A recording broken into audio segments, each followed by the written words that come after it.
We are live. Here, let me go to my various... At like 5,000 people. Ooh. I know, it's so powerful. I'm excited. I'm I excited. did it around Thanksgiving, and I was like, oh my god, You just added 5,000 people? yeah, I was like, oh, I can feel it. Oh, hello, everybody who's watching. Hello. Do we already have people in the server? Hold on. I just I saw it's live. Oh, yeah. Everybody's watching the VOD on YouTube. Yeah! No, see, that's Hello. good.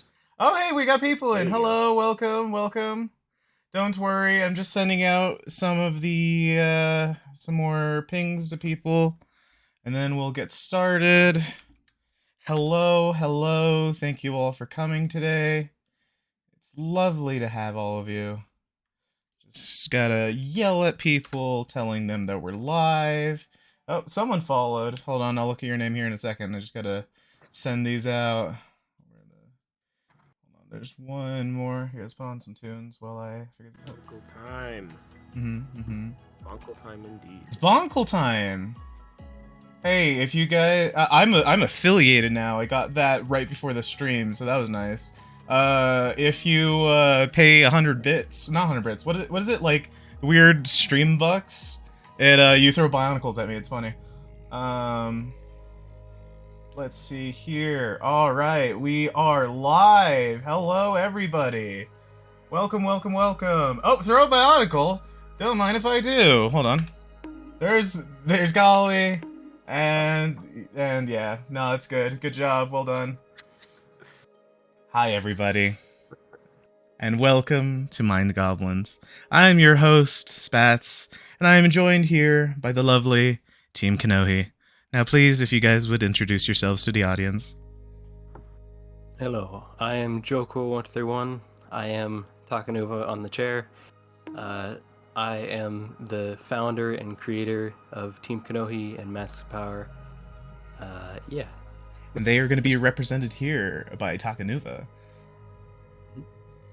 Hello, everybody. I am Markle.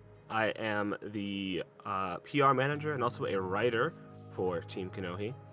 I'm represented by my little green Matorin guy. It's important. Look at him go. He's bouncing. He's bouncing? He's happy. Then I'm Lucy. I'm 3D art on the team, like 3D art lead, and I'm Kadak, and I'm just literally vibing. It's pretty good. It's pretty important. Hello. Thank you guys for coming. All right, so we got... Oh wow, we got a lot of followers already. Holy I already crap. see a few of the other devs in the chat. Oh, lovely. Oh, we got a head pat. Support. Hold on. What's the button for it again? I got this. I'm good at my job. That's not it. Nope. Nope. Nope. Nope. Not that one. Maybe this one. No. Hold on. I will redeem that head pat in due time. Give me 1 second. There we go. Yeah. We got head pats. All right. Okay. So everybody, hi. Thank you for coming today. It's so lovely to have you. Let's get into it right away. Hi. I want to basically just kind of go in, talk about the project, talk about you guys as a team, and yeah. So, first set of questions I have here. J. Cool, as the game's original creator and founder of Team Kanohi, what does your position on the team look like? What are the major things you're in charge of? J. Cool. I thought you had misspelled that in the question. I'm sorry? It's Joe Cool. That's me. Yeah. Joe Cool. J. Cool? They say J. Cool. Do you abbreviate my name? I might have. Look, we're very professional. We're very professional here on this Goblin VTuber stream where I have a pile of toys. I promise. Of course. Yeah. No one has time to say a name with 2 letters in it. Joe Cool, as the founder and creator, please do tell me about your stuff. Of course. Yeah, so, what was the question? What is my position? What was the question? Yes. Yeah, what are you in charge of usually? Like, what does your job look like on the team? So, it's a bit complicated, but essentially, I kind of oversee all the different departments and make sure that stuff is going in the way that should be like best described as supervising producer now. Sure. Because we have people in charge of the project management, people in charge of like each individual department. So I just kind of oversee everything and make sure that we're going the direction that we should be. Sure. Alrighty, Lucy. As the 3D art lead, what does your process look like from concept to finish? I'm afraid this might be like way longer of an explanation. Oh no, take your time. No I don't want to be worries. disproportionate. You're. Okay. Let's go. Take as much time as you need. We have some really talented pool of concept artists, of course, and then our director. Fantastic. Kind of directs everything. What it's going to look like. I feel like we rely on. I mean, Bionicle is such like a breadth of like visual media, and it's like kind of I think maybe the most important thing about it. All the different flavors, and I feel like a lot of our goal is to sort of bring it all together as much as possible into like a cohesive single package. Yeah. The whole project's really nostalgic, so it's basically trying to filter all of that stuff into like a sort of 360 era-ish sort of visual style. Yeah, definitely. Monog is like my new online game, the big, founding pillar of the whole thing is like a major inspiration and kind of like guiding force in our like visual art production. And then it's the like CG render commercials, trying to bring those to life, make those like playable, kind of taking what fuzzy memories people have in their mind as what Bionicle was and trying to realize that in a world that you can run around in. Yeah.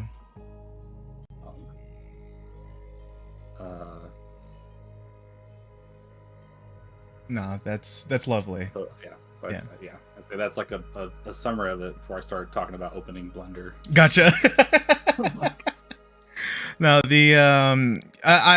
I love especially the thing of like, oh yeah, the CG trailers and stuff, because I mean you guys basically made your own one and you captured the styles really perfectly with the Save the Band demo. And if you guys stick around, we will get to that in a second. Let's see here. All right. Okay, Markle. Hello. Yeah. Hello. So you're the PR manager, but you're heavily involved when it comes to the writing aspect of things. What does this look like for you? As far as practically, it's been a lot of dialogue, honestly. That's kind of, at this point, I used to be a lot more so involved with writing. I sort of taken a bit of a step back, but I'm still involved with it a lot. Yeah. You're a writing director for a little bit. I was for it a little bit. I did have to step back just because life stuff got in the way. Oh, sure. But I still do PR stuff. Oh, yeah. Which involves, managing social media pages, planning posts and stuff. Like our recent, we're starting to release some music for the game. So yeah, sort of planning with that, getting it up onto all the different social medias. Figuring out how TikTok works. That's been a new big thing. Lovely. We started a TikTok, which I admittedly didn't really know much about before hopping on there, but it's been going pretty good. That's good. Yeah, the specifically one thing I wanted to point out, the little writing blurbs that you put, especially in the monthly soundtracks and stuff, beautiful. Well done. Like they're very, very cute. I'm glad someone's reading them. Oh yeah. Glad somebody is reading them and enjoying them. It's important. We're gonna take a look at some of them here when we touch upon the soundtrack. But yeah. Oh man, it's just so nice to have you guys on the show. It's good to have you all here. Thank you everybody who joined again, by the way. And yeah, no, you guys really have made something special here. I wanted to ask you, outside of the three of you, how large is Team Kanohi even? Well, it depends. There's an asterisk. Sure. Yeah, the actual number of members that we have, I can actually check right now. Oh, sure. the actual number of members is 54, but Ooh. yeah, but it does vary in when people are available and how much they actually put into the project. So on average, there's about like 10 to 20 people every day, Sure. like at least on the server. Usually about like 5 to 10 people actually working on the game. Got it. Mm-hmm. Yeah, as this is a volunteer-based Yeah. dev team, Mm-hmm. availability sort of tends to fluctuate a lot. So Gotcha. that 50 number, not everyone in there is active all the time. Sure. If they were, this game would be like done already. Yeah, pretty much. No, I completely get it. Especially like the amount of quality you guys are doing for volunteers is phenomenal. Like, well done. There's also like an ebb and flow to Thank you. production. Oh yeah. Unless we had like dedicated like HR people to like Mm-hmm. like some things just can't happen before other things happen. Oh yeah. So sometimes it's like, well, until this is done, gotta figure out something else to do. Gotcha. No, 100%.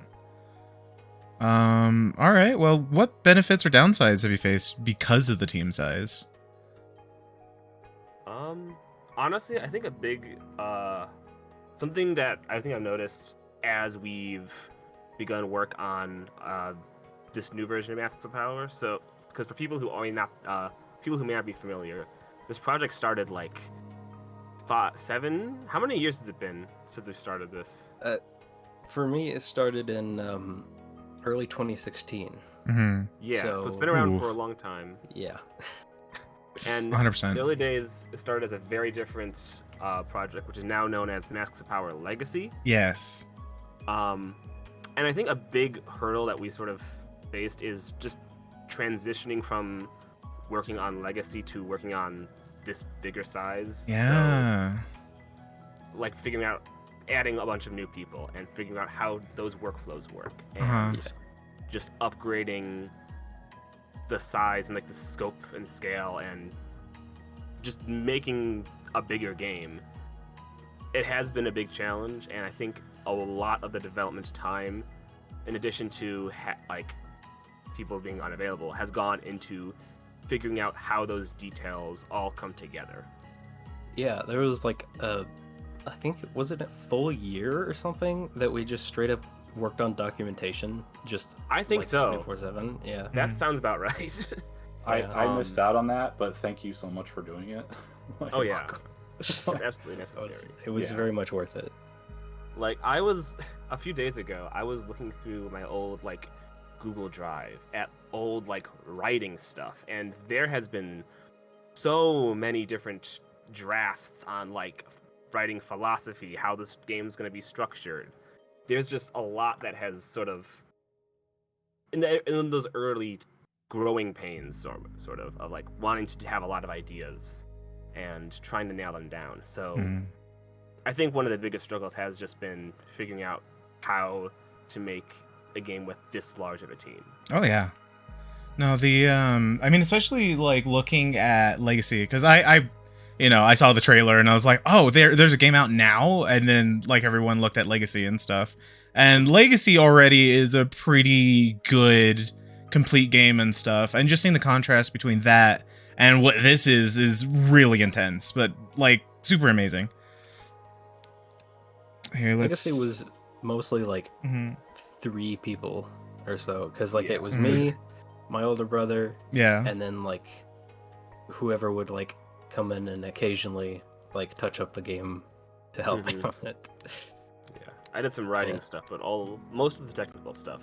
Sure. Well, I feel like it was mostly you, Joe Cool. I feel, at least from where I was sort of sitting. It's at least mostly attributed to me. A lot of Yeah. different people like helped on various like small aspects, but the stuff that's in the game was me. Gotcha. Here, give me 1 second. It seems that we are actually having some technical difficulties on the Uh-oh. stream end. It looks like we're having some network problems. For people in chat, are we still Twitch. stuttering right now? Can you still see it? Uh-oh. Yeah, because Um, I just got a I see big it, yeah. Sure. I just got like a big red button saying like you lost 57% of your frames, and it's like, oh no, that's a big number. We good? Can you hear it? Can you see? Oh, maybe, yeah. I can Do you still maybe see it. want to stop streaming to us on the Discord? Oh yeah. And No, that might help. you know That- what? That's a great idea. Look at you being smart. All right. We good? Yeah, we good. Hello, everybody. Welcome back.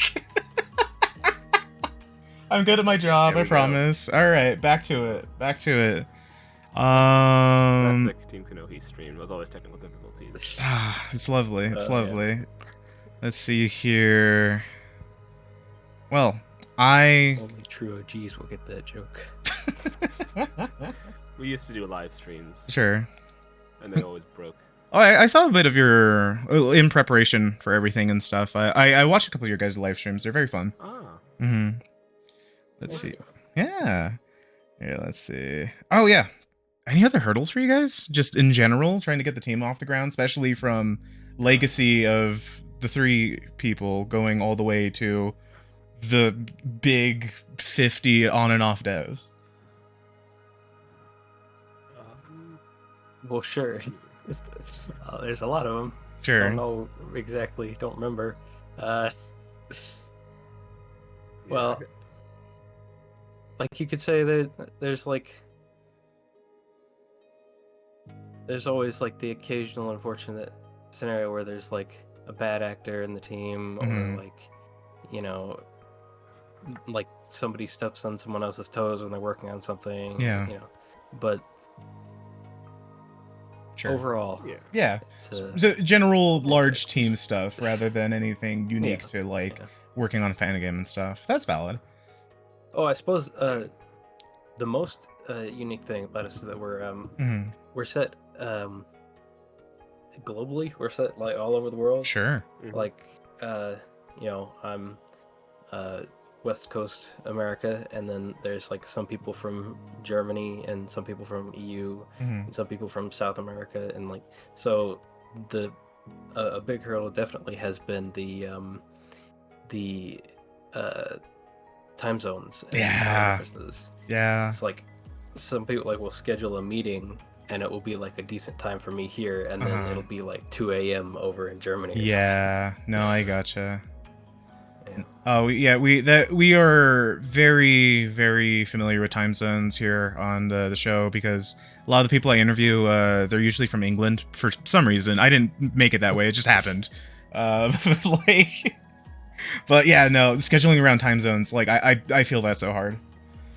Luckily, I feel like 90% of us are insomniacs. Yeah, no. Also, Oh, that's absolutely. that has been Because I'll- also super helpful for me as well. So yeah. Because I'll try to schedule something and be like, okay, this is really early, like this is midday for me, but I don't want to hold you up. Hmm. And then we'll go long, and I'll be like, oh, it's like kind of late here. I should probably let you go. And they're like, yeah, it's 4 a.m. I should probably get to sleep. And I'm like, why did you let me keep you on this long? It wasn't that important. But I always appreciate it. That's great. No, I completely feel you. We sometimes we'll have 12 a.m. streams here, or also like the friends in England and stuff will be up till 12 a.m. just cause. That's hilarious. All right. Well, going into things, would you guys like to watch we are going to react to the Masks of Power trailer right now, if we're good with that? Yeah. Whoa, I've never seen this before. Live reaction. Whoa! I'm pointing. I'm screaming. Wojacking? I'm That's over part- here pogging. Pogging? Yeah. Of course you're For real, pogging. for real. For real, on God, no cap. Yep. Okay. Let's switch over to reaction cam. This footage is literally just like me. This footage Right. that's playing the old combat trailer. That is you. My stomach was in knots. I was Yeah. so worried. I was like, I don't want it to look bad. Yeah, because you recorded this gameplay. Yeah. How many did you end up doing? How many? I think it was like takes? 20. It was like 20 or something. It was like so many. Wow. I think at some point you started exaggerating the number, because I think the one that eventually we got that was like the final one was like 55. So I don't know Holy if you actually crap. did 55, but That was probably like, oh, this is the 5th time I've sat down to do this. And oh this is Yeah. the right, fourth. Yeah, the 4th one. Well, since we're in it, so you, by my understanding, you edited it? Is that what happened, or? I edit pretty much everything, Oh, sure, all sure, the sure. videos. Yeah, gotcha. Alrighty, can you guys see it, or how's this working? Because I can stream it to you guys too. We can. There's probably going to be a bit of Oh, delay. latency on Yeah. our end, Oh, no but worries. All right. Hey, we got a follower gold, Matt. Yo. No. Thanks, everybody. I appreciate you. All right. Well, let me know when you guys are ready, and then I'll hit play, and we'll watch the whole thing through, and then we'll go by and talk by bit. Everyone sound good? Good go. Okay. all right, New from Team Kanohi. all right. Is this real? Is this a fantasy? It's Is pretty. this how I feel. Here I go. That's a better day. I wanted to quote the next one, but I keep forgetting it. Is it? I don't think it's playing on your I don't think it's playing. on your stream. Is it playing? Is it Nah, not? delayed I don't it. see it. What's happening? I don't see it playing on the It's stream. just it just looks paused. Oh, there's gonna be a bit of a delay between us and actually seeing it on the stream. Yeah, I figured you had already started the last second. Oh yeah, we have.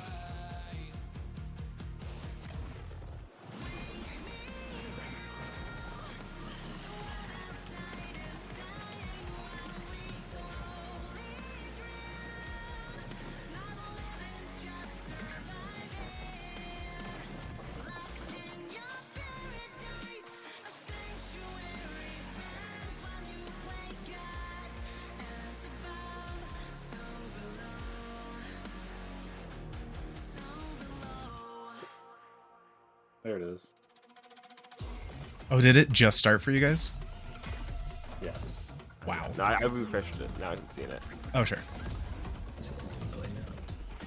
Whoa, look at this cool combat. It's insane. It's crazy. I'm seeing it live.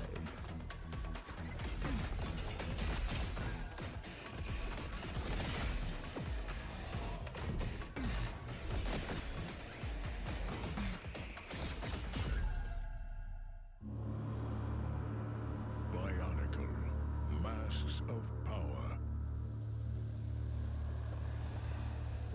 I think the big thing with the gameplay trailer, other Yeah. than is being able to see like another Toa doing stuff. Oh yeah. Just, yeah. That's also why we put that play as Toa Liwa. Yeah. Yeah. Gotcha. But we did. Yeah, we just Leela's such our cover athlete that every time a new pops up in there, I'm like, oh yeah, Anu, he's so cool. He rolls around. A second Toa. Whoa. Whoa! More people? It's crazy. All right. So, what do you guys see on your end? How far are you? Because yeah, that seems like there's a bit of. I a- just I just finished it. Oh, for us. fantastic. We're a little bit behind. All right. So, we got big stuff happening. Big good things. Big stuff. Big stuff. No, so when you guys specifically said, like, yeah, we're trying to invoke, like, you know, the CGI trailers and what the Bionicle felt like at the time. And I remember seeing this and I, like, oh man, the early 2000s is dripping off of it. I love it. It's fantastic. Well done. I have some specific questions about the trailer and stuff like that. But also if you guys have any, like, things you want to shout out about the trailer and stuff like that right now, feel free. It's I cool. thought It's very cool. It's very cool. Saying the early 2000s. Mm-hmm. I've seen, just as far as like this trailer in specific, Mm-hmm. there's been like a little bit of controversy in our comment, like, Oh, sure. or not controversy, but Yeah. I've seen people be like, "Oh, this music is wrong," because like this Oh, kind sure. of music showed up later, but again, that's that thing of like, kind of forming a bionicle picture out of everything in your head. Yeah. Yeah, it's not about like if this would have actually happened Yeah. back in 2001. I see. Yeah, More about what you remember as a whole. Oh yeah. You know? Yeah, that's what I love about it. Is it kind of brings, and then the way that As Above So Below starts with like the like beach chant for Yeah. singing at the very start. Yeah. I love it as just like a full circle Oh yeah. of you know, getting all of the like the Cryos Shell, like the new metal-y stuff that Yeah. became the identity later, and having it come all the way around back to 01 as we're like coming back to the series 20 years on is like I think my favorite part is just so cool. Like Yeah. No, it's lovely. Speaking of, you know, the having cryo shell Essinger and stuff. I tried to do some research to see like, you know, what came first and stuff like that, and I'm curious. Like, did you guys have any influence on the making of the song, or like did they reach out to you? How did that work? That's all thanks to Essinger. Yeah. Yeah, it's his song. Oh, of pretty course. much. Yeah. Yes, Essinger. Uh, Yeah, I'll take it. You go ahead. Dang, No, nope, okay. you do it, Joe. Okay. I don't want to answer it now. All right. Well, yeah, it's a Essenger's song. He joined the team. I don't remember exactly when it was, but it was like Mhm. after the bio day, like before this one. Sure. And he joined the team, and at one point, he told us that, "Hey, I'm actually gonna get to work on a song with Cryos Shell. Would we want to use that in a trailer or something?" Bro. And so then we heard multiple different like versions of the song as it was kind of being developed, and they were all great, but Yeah. some were better than others. Sure. And eventually we said, okay, we want to use it for this trailer, and then he said, yeah, it's going to be done by then, because that's when he wanted to have it done. Yeah. And then he reached out to his company, because he's part of a record label. Sure. And they allowed us to use it for the trailer. Like, we got a license and everything. Oh, that's awesome. Great. The day it came out. Day Yeah, one. the day it came out, we're allowed to like premiere it essentially. Yo, that's awesome. yeah, I think he was even running around, or he was like messaging his record company because he was getting some like automated strikes. Yeah. Yeah, you Or could on, get like, some Facebook or automated strike something. on like Facebook So or he was- TikTok, and he was, Oh, like, I running, forgot like- about that. Yeah. He had to run Yeah. interference, being like, "No, I said okay, stop." Like he was like killing the bots. It Yeah. was, yeah, so it's fun to be on that side of it, you know. Of Oh, like, sure. The rights holder, I guess, of like, Hmm. no, we're For allowed once. to use it. It's For real. once, We're allowed to do we're it. allowed to Yeah. use it. Yeah, Real. Yeah. No, that's awesome. Yeah, because I think I was following Essinger for a bit before this trailer came out, and just like have that notification pop up, I was like, "What is happening? This is great." He's a Yeah, bit of a meme lord. He's yeah. the It kinda biggest meme actually lord. helped Oh, that yeah. It kind of helped that he was meme lording all over the place beforehand, because then, like when we say in the trailer like Essinger and Cryos Shell, Hmm. people aren't like, who, you know. Mm. Oh, 100%. Yeah. People are like, oh, this guy. Yeah. I'm like, I love Essinger. They're great. Definitely want, if he ever has time, I want to try and get him on the show one of these days, just because I love his music. Yeah, Me too. that's all. I went to a concert. Oh, yeah? And met him recently. Oh, awesome. He's cool, dude. I like it when he pulls out the Makuta mask. It's pretty good. I have a picture with him. Put that on. Awesome. All right, so moving on from like, you know, the song and the legalese of the getting it in here, the visuals of the trailer and stuff, how much of this is in engine? All of it. Yeah? Well, except all of it except for the canister shot. Yeah. That was pre-rendered, but the rest of it, 100%. I think that what really got me, especially, I don't know if you can see it now, but where they're all standing at the like top of the waterfall and stuff, and they're kind of like idle animations, and like that transition from, you know, all these crazy like, shots and stuff like that to just cut to like some idle animation, then immediately go into gameplay was like, oh, from like a editing standpoint, well done. Like, Thank you. yeah, no, good job. So does that mean like a lot of these animations are just the game and creative camera angles, or what are we talking about? Pretty much, yeah. There's Wow. we didn't make any custom animations for this, right? Oh wow. I don't think so. It was just. I'm not sure. I wouldn't know. No, No worries. hold on, I'm just thinking about it. I think Yeah, no, those are all one- just. No, that was just an attack. Oh, it's Mhm. just an attack. Yeah, Even it's the just first- like it was like speed ramped at the end. Yeah, Ah, okay, that'll do it. yeah, and then it added the cool smoke effects, which I Nice. think are in the actual game now. Ooh, very fun.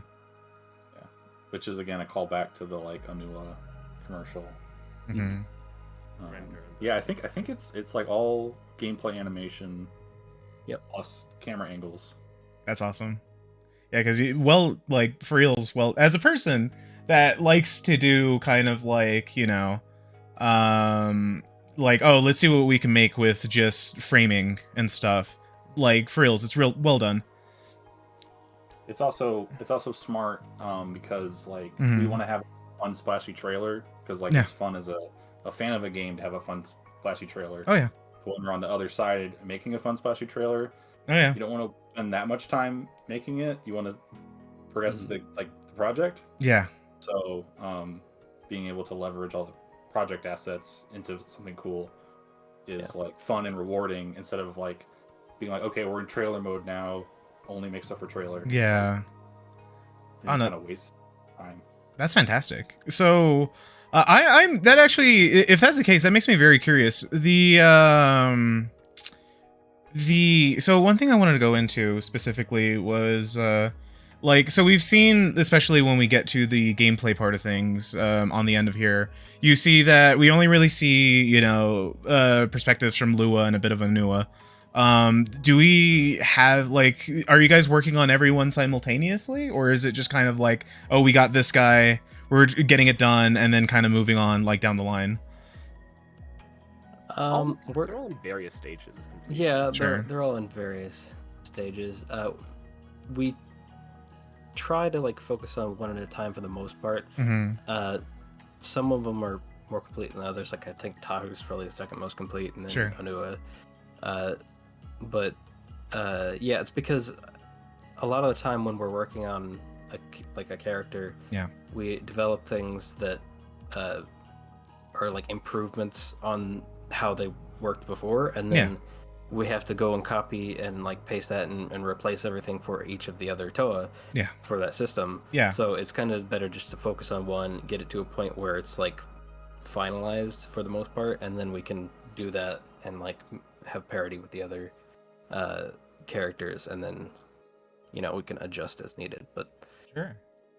Yeah. Lovely. Oh, and I'm seeing a bunch of people ask questions. We will have an audience questions segment towards the end of the show, and I will go through the the chat and read them. But so feel free to put them in now, put them in then. We'll get to them towards the end of the show. Just so you know, we're not ignoring you. All of the other devs in chat are stealing all the questions. Yeah. They're answering the questions. I'm noticing like half the people in chat talking are developers. Oh, lovely. To be honest. Thank you guys so Like much for old- showing. I appreciate all of Just you. like old streams. I thought the Aw. old streams always just other team members. Yeah, pretty Yeah. much a lot Yeah. of the time. it's our old team members and Sir Exelon always. Love it. Excellent. Love it. Thank you all for reals for joining. It's like in chat and stuff like that, especially if we got some dev, because you're all fantastic. Thank you. The Diamond Kapura himself, Sir Ixalan. Yeah. Oh yeah. I think he's the only person to get that. This is That's why I said the, Adventures, not the A. best game He's we've he's the Diamond Kapura. I Yeah. I feel like there's a bit of a story behind that, if you don't mind me asking. I'm curious. made. So, Onie Fox, who was one of our devs, who was in the chat, Yes. one year for April Fools, they went, you know what? I want to make a whole game, Uh-huh. and so they made a whole game about. It's called Using most of Bionicle. the assets from Legacy. Uh-huh. about the world. Bionicle Kapura Adventures. Kapura Yes. is the guy who walks around very slowly. Oh, that And one. Yeah, I seen that. You have to very slowly hit a left click and then right click to your left foot and then right foot for like 3 hours straight. And it is obscenely polished. There's way more stuff in it. Love it. That's hilarious. It's fantastic. There is a disturbing amount of content in Kapura Adventures for what the gameplay is. I've like- seen the because I downloaded Legacy and played that. I've seen Koro Adventures and I was like, oh, that's neat. I'll give it a shot. I did not know this was what that was, and that's hilarious. Sorry, April Fool's game. And like half of it is on like randomized timers. So Oni will do a because Oni's working on like a final update. Yeah. To, like finish the It's still game. being worked on. That's the thing. Oh sure. Oh, awesome. But Oni will show all this like fun stuff, and it's cool because I don't have to click for 3 hours. Yeah. And I'm like, oh, this is also cool. Like, it's gonna be so great for people to watch this or to play this game. And it's like, oh yeah, it's like on a random timer, and it's like 150%. It's like a 1 out of 100 chance you'll ever see this. And I'm like, Yeah. It's like, like I guess that's the April Fool's part of it. Is like you don't know what's gonna happen when you're playing it. Yeah, That's hilarious. To sort of finish the story, the Diamond Kapura is a unlockable that you can get in Kapura Adventures. Yeah. And you have to do it by getting 100% perfects through an entire like run of the game, Sure. and no misses and no like normal hits. Gotcha. And Exxon is the only one to do it because he found a like exploit Yeah. that's saving. Yeah. Within like the first 2 days of it being released. Awesome. Love it. So, That's hilarious. I mean, you guys are giving me stream ideas now. Like, just oh yeah. just come in here, waiting try and on get it. Still We waiting did on the a summoning salt video. yeah. Any day now, I'm sure. Any day now. Yeah. Any day. When's the Bionicle speedrunning community gonna pick up Kapura Adventures? It's important. That's what I'm asking. After they're done with Legacy. Exxon, I think Exxon is also doing a lot of Legacy.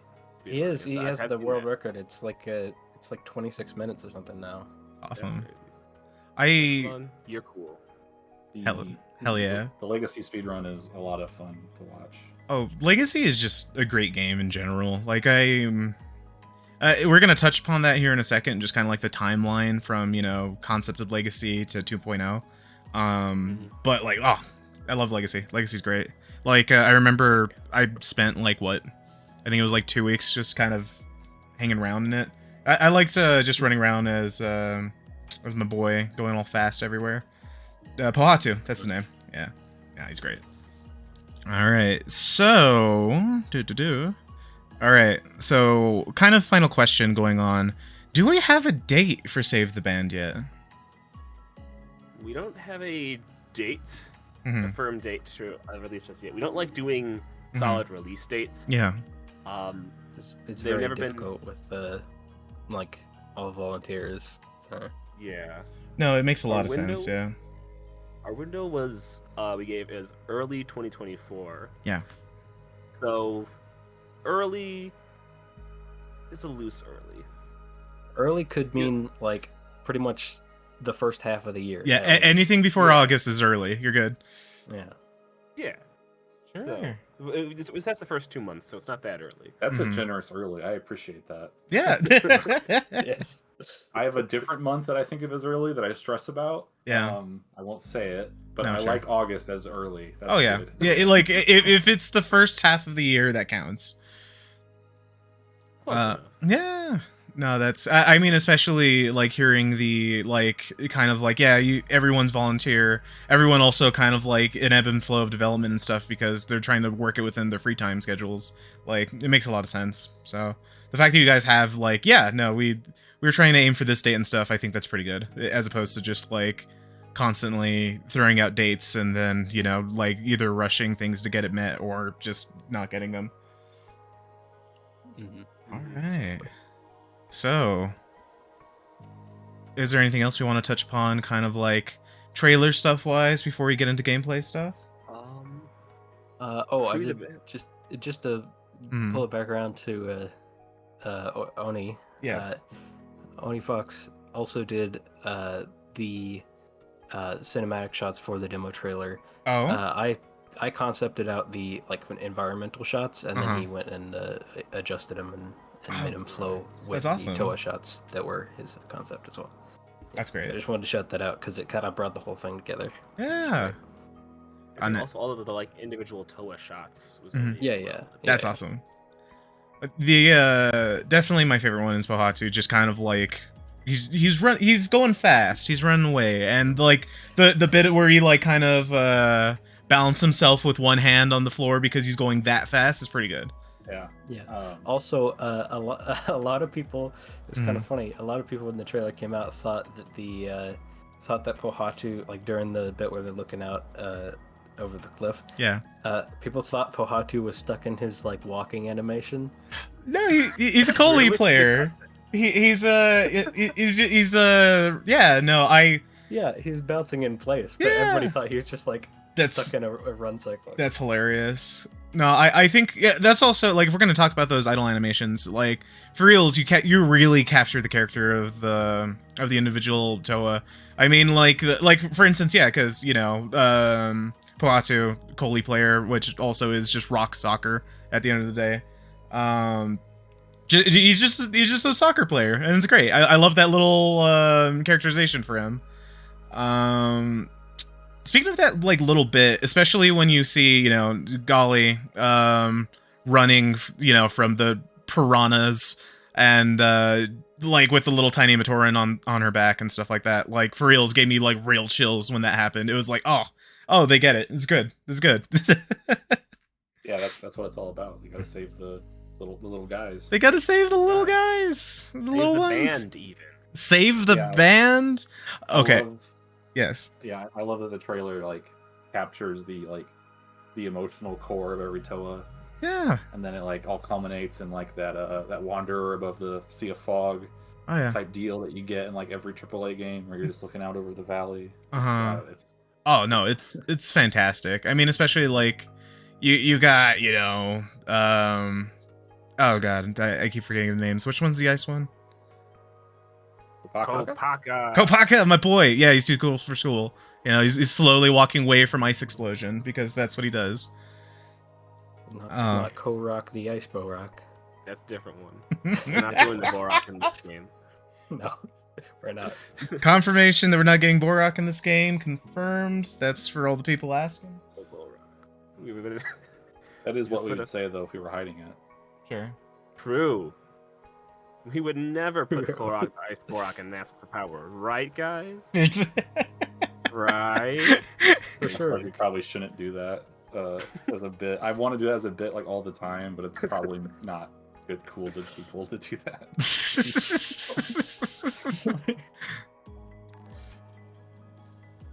Thank you for following, Max. Appreciate you. So before we move on, I gotta ask. Please tell me the individual band members that you were saving have some sort of reference to All American Rejects. I think that they're more in reference to the actual Lee Koro band. Oh sure.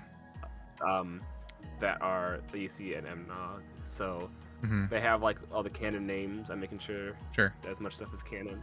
Okay. No, I gotcha. But, Are the All American Rejects like the Beatles, where people know who the bassist is? I don't know. I don't know the names. Sweating from I really embarrassment. don't. I know the lead guy had some small acting roles, but I'm not gonna lie. I Not sure how only knew about All American Rejects about this year when I saw it on a Bionicle ad. So yeah, they have good stuff. They're Oh, yeah. very secret, yeah, they're fun. but But yeah, the FRE The Bend name is just mostly a meta reference Gotcha. Yeah. Yeah. because The that's ad what you campaign. do in the You, demos. yeah, you It's saved the band. Yeah. No, 100%, 100%. All right. Well, why don't we transition a bit into just kind of overall game stuff since we're already there. Alright. Here, let's change the music a little bit. So we're gonna just go in. Why don't we start off here with your phenomenal little soundtrack videos that you guys have been putting on for us? So you guys are still keeping up and planning to release another track each time for to the lead up of Save the Band? Yep. Yes. Very one cool. per month. One per month. At least one. At least one. Sometime the first month we Mhm. did 2. Yeah. Gotcha. As the PR manager, I like to have things scheduled. Mhm. So I was like, oh no, we gotta save all of these. And then Mhm. Garrett, our sound guy, Yeah. was like, no one's gonna care. Just put up 2 this month. Sure. And we put up 2. Nobody even cared. I don't think anybody even noticed that we put up 2 in the first month. When we always said we were Sure. gonna do 1 per month. Yeah. I'm the only one pointing this out. Now you're all gonna point and laugh at me. I don't think anyone ever. No one ever gets mad at you for putting out too much stuff. No. Exactly. Yeah. Excuse me, this is a contradiction. Please fix it. You're not supposed to release 2, so please delist this video until next month. Thank you very much. Team Kanohi looks like they leaked one of the songs early. Oh, that's awesome. So, right now, we got playing Pohatu Night, Calm Sands of the Matorin, and it's great. It captures the... So, one thing... So, since we're here at sound and stuff like that, how many people do you have working on sound and music? Pretty much just like 3 composers. Sure. At least 3 active composers, because there's Francisco, our music director. Yeah. And then there's Gort, and then there's Essinger. Yeah. And then stuff. Gort is sound design lead. Got it. And Francisco also does some sound stuff. Mm-hmm. And there's like 1 or 2 other fairly inactive people who do sound stuff. Uh-huh. But so it's pretty much just Gort and Gort. Francisco. We have just some people dedicated carrying to the voice. entire sound. Oh yeah, that's true. We have now we have a voice director Ooh. and various voice actors, of course. Sure. So yeah.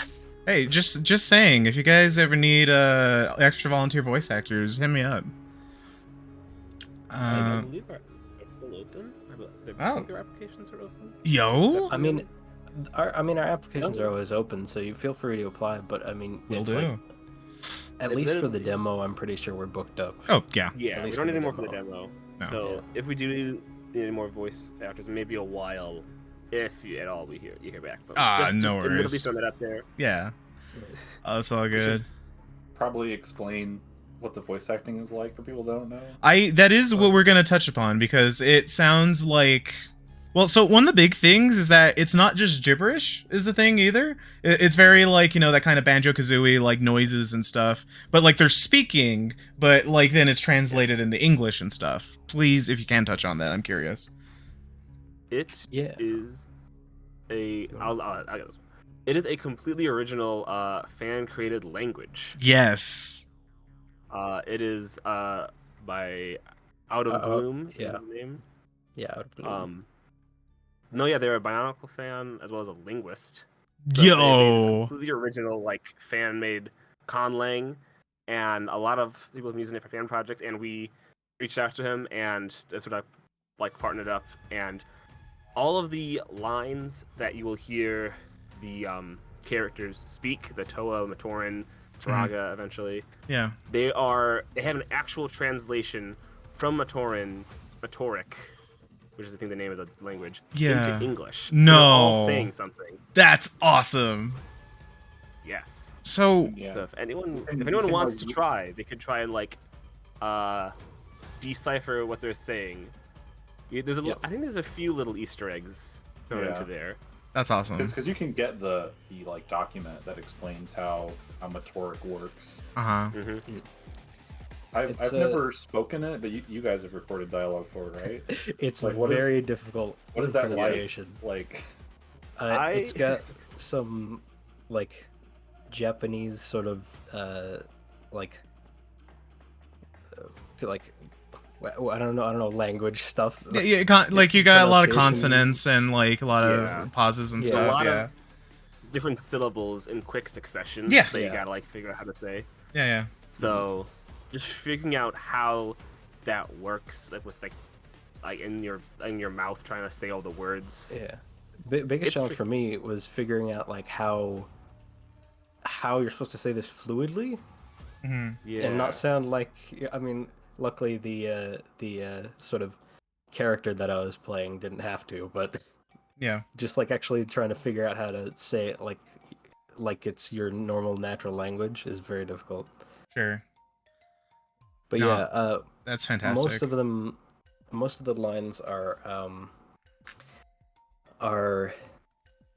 like in the general vibe of the dialogue. That's something I wanted to mention, is that so if we have like a dialogue line that's like they're talking about something and they're worried about it, then there'll Yeah. be like a worried sort of line. Yeah. Which will be, they will be saying something, but it's just like a worried one of a couple random like worried lines. Yeah. It's not one to one. It's not related. It's not one to one. Yeah.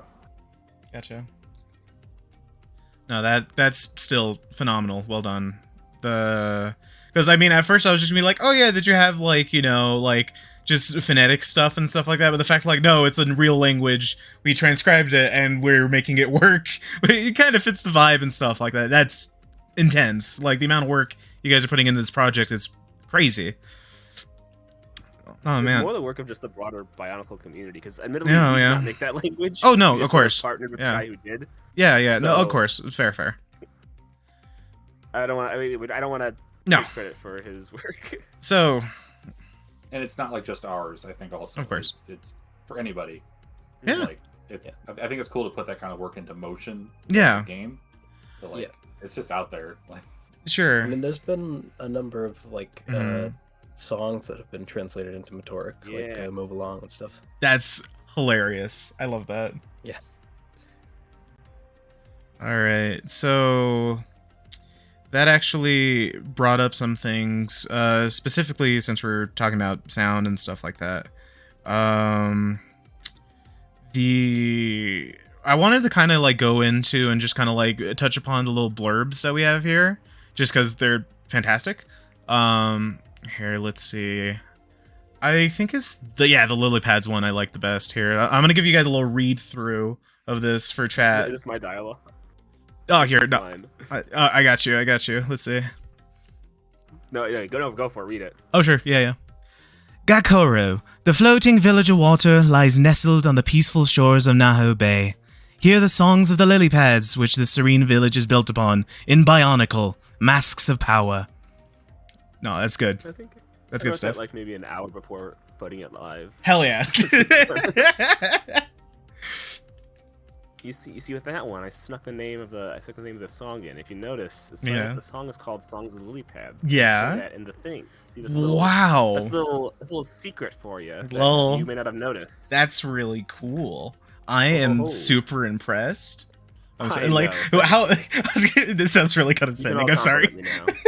You can We Like- also managed to sneak in a very subtle reference to the famous video game Bionicle Masks of Power. Oh yeah, that's insane. You know, the fact they let you do that legally is awesome. I love that. Yeah. Oh man, no, I can I also just point out, like, you know, I don't know if I'm not entirely sure how Legacy works. I just remember I picked Golly and I ended up in Gakoro on in Legacy and stuff like that. But the fact of like just seeing like this, oh yeah, this place, I know this place and stuff like that, and just brought to life in the Unreal 5 engine is just fantastic. Oh yeah, visuals are one of the big upgrades from like what we had in Legacy. Oh yeah. I think we have a much bigger team than we did on that. Mm-hmm. A lot of the stuff has been looking really cool. Anytime, Free Time Coder is one of the one of the people who does a lot of work on the game. Anytime he comes in and messes around with lighting or stuff, Yeah. the entire team is just like, ooh, wow, shiny. It's like, wow, it looks good. lighting is like a huge factor in like what makes a game look good, especially now. Oh yeah. Like, Oh yeah. Especially with with Unreal. Yeah. Like, you can really choke yourself on like raw asset production. Yeah. But like as long as you have good enough lighting, Mhm. it can like save ton of work and like Yeah. make it look way more like highly produced and polished. Sure. I mean, it does. Like, for reals, I mean, especially when we were, seeing Lua run around in the forest and stuff like that, just how the light hits the trees is great. Let's see. So, since we're, kind of going more into visual stuff, one thing I wanted to ask about, like, the UI is great. Like the Foley and stuff of just, everything's stone and natural. And that seems like to be one of the big changes from Legacy to 2.0, because Legacy you had gray text box and stuff like that, and here you have these like 3D stones and stuff to represent your UI and things. Who was really working on that? Well, one of our devs in the chat, Omega Lucis, is a Oh. big UI designer. Oh yeah. In Engine, there's the ASCII, who is project lead and Mhm. lead programmer, Yeah. who does a lot of the UI related stuff. There he is. Me. Yeah. Maybe Lucas has done some great stuff with the UI. Oh yeah. Made the music overlay here as well, obviously. Oh yeah. yeah. Yeah. Very beautiful. Oh wow. Yeah. A lot of The good stuff. A lot of good stuff. Oh, and yeah, I do some of it. I don't like actually design it though, but I definitely work on it and like implement it. And Onie Fox also implements a lot of it. Yeah, I gotcha. And then I'm also responsible for a large part of it. Yeah. Oh yeah. Sorry. I could jump into a whole thing. So Please do. Not specifically for the dialogue boxes, because those are like rendered out 3D graphics that are just kind of used as like an image. Yeah. But the like HUD, the like upper left corner health UI, The mask wheel. wheel. The live HUD, definitely. Yeah. The so mask those are wheel's all- so good. Yeah, those are all like real 3D objects. Yeah.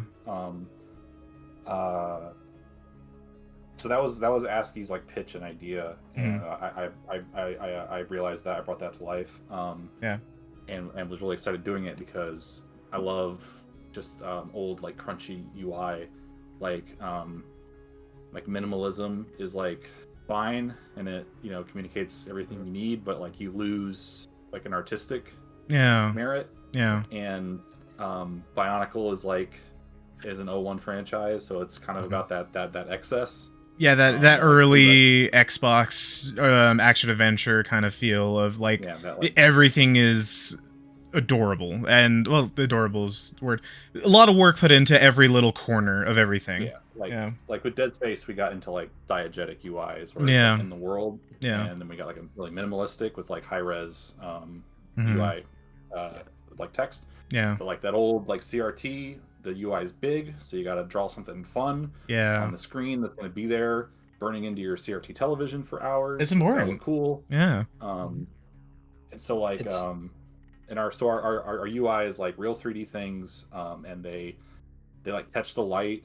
So like when like Tahu's like using his firepower, like the orange light will hit your HUD. Yeah. Which is like I've never seen that in a game. That's so cool. Like, because we're not first person, so you get like first person games where you'd get some of that, like Samus eyes when you shoot a blast, or you can see your eyes from the reflection. Yeah. The Mask of Power, you get like the light on the UI. That's fun. It is very 2000s. The sort of everything has to be like a 3D object and like like spin and do something. Yeah. That's phenomenal. That's really fun. So kind of going more into like the specifics when it comes to like the visual design, I'm really curious about the creature designs you guys have coming up here, because by my understanding, a lot of these are kind of unique to the game. If I'm like, correct me if I'm wrong, but majority of them are actual sets, I believe. Really? So, like for instance, right now you can see the Rama Swarm, and this set I'm aware about. And I just kind of wanted to go into because it seems like the predominant enemy is, Rahi, of course, going really Gen 1 kind of like they're fighting against evil animals. What's the kind of like proportions of like unique stuff versus non? Like, yeah. I think we're trying to do adapt as many things. Yeah. As we can. I'm trying to think from what we've seen. We've seen the Fiku spiders. The spiders are good. I had that kit when I was a kid. Nui. I love those. They're adorable. Yeah. We're definitely starting with the like official sets like the Rama and the Nui Jaga and stuff, and when we're going out into the more like master builder sets and then the things from other Bionicle projects like the Fiku Nui and then like and then further on to our own stuff. Of course. Yeah, and there's like during that like 01 era, people were building their own Rahi. Yeah. And like there's a lot of great like old like GOC websites of just like a JPEG in a kitchen of like a Bionicle someone built. Yeah. And it's like a frog, and like those are so sort of ingrained in like the like fandom that like they're basically canon. Gotcha. So like because Lego ran some fan contests that I think were like sort of 03 where you get like rock sheet parts and stuff and things, and they put those in a Scholastic book. But like there's like some early stuff like the big frog and the shark. I think there's like this is basically a real set because it's been around for so long. Yeah. Or the cricket. There's even like the cricket, and there's even quite a few like later sets that specifically Kaylee have like transitioned into 2001 style models, which I love when she does that. That's amazing. Yeah, that's one. Yeah, it's like one of my favorites. Yeah. I don't know if we've seen any of those yet, like publicly, but those are secret. A couple of years ago, we put up a teaser for like the Kikanalo. Yeah. The 2001 I think style. so. Yeah. Build. So did you do that's somewhere on our old Twitter or in a Discord somewhere. Sure. But it's up there somewhere. We posted it in 2018 maybe. Really? Okay, I didn't know that. Wow. Yeah, It's been a while. There's like an It speaks to how long we've been working on this thing. That is insane. That thing's cool because it also has a couple custom parts. Uh-huh. That was really exciting to do. So that was another thing I wanted to touch upon. You guys basically built everything out of, like, by my understanding, because you guys released like a pack of just all the parts that you guys used essentially to make the assets and stuff of the 3D models and things. I'm just kind of curious on how that development happened for you guys. Jacobs. That was when I like joined the team. That's basically what I took control of. That took like 6 months, I think. If I remember correctly, that was me. It was Box Turret, and then I think Frambo were the three major people on that. Frambo helped in like the end. But like our process on that is what you're curious about? Yeah. So is it the biopack? Is that what I think it was just a lot of those studio. started It was from? mostly Okay. mostly studio. Yeah. I kind of stepped into it at the very beginning, but Sure. not like Got it. at the start. But Yeah. we someone before me took all the parts out of studio. And then I was sort of responsible for getting all those textures made. Sure. So it's like I think it's 255 times 3, no, times 4, times 7. Nice. Textures for all those things, with some slight mesh cleanup because things that come out of studio are not built for anything but studio. Yeah. They're a complete disaster topology. Got a lot of like artifacts and stuff like that from the 3D model. Yeah. Weird, like separated parts and everything. Yo. Yeah, so I helped out a little bit fixing. I'm pretty sure by the time I got in, a lot of the mesh had been fixed.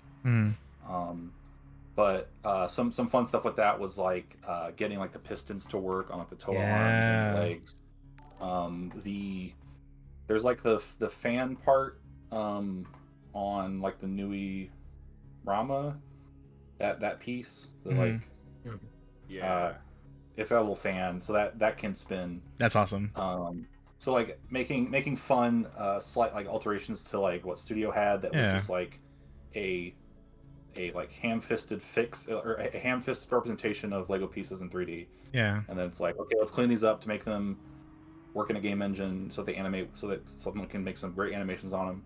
That's awesome. Clean those up and then add a little extra life in there that like as a kid you're like looking at this like, oh, it's so cool. You can imagine it doing stuff. Hmm. When you're talking about the pistons, it reminded me of the whole debacle about trying to fix the voodoo arm length. How it would never be the right length. Oh wait, the sword arm. Yeah, the sword arm. I remember that in some of our old renders. Yeah. It was you like can too see short at one point, then it was too long, and then it was like it's not quite. I don't know. One of the parts was a bit, yeah. Yeah, and you have to like I had to like take things apart too because the like when you bake detail from like a high poly onto low poly game mesh, Yeah. it grabs everything. So the tool arm needs to move, so you don't want it capturing what it looks like when it's like static. Yeah. So you have to like pull everything apart and be like, okay, and then you have to reassemble it.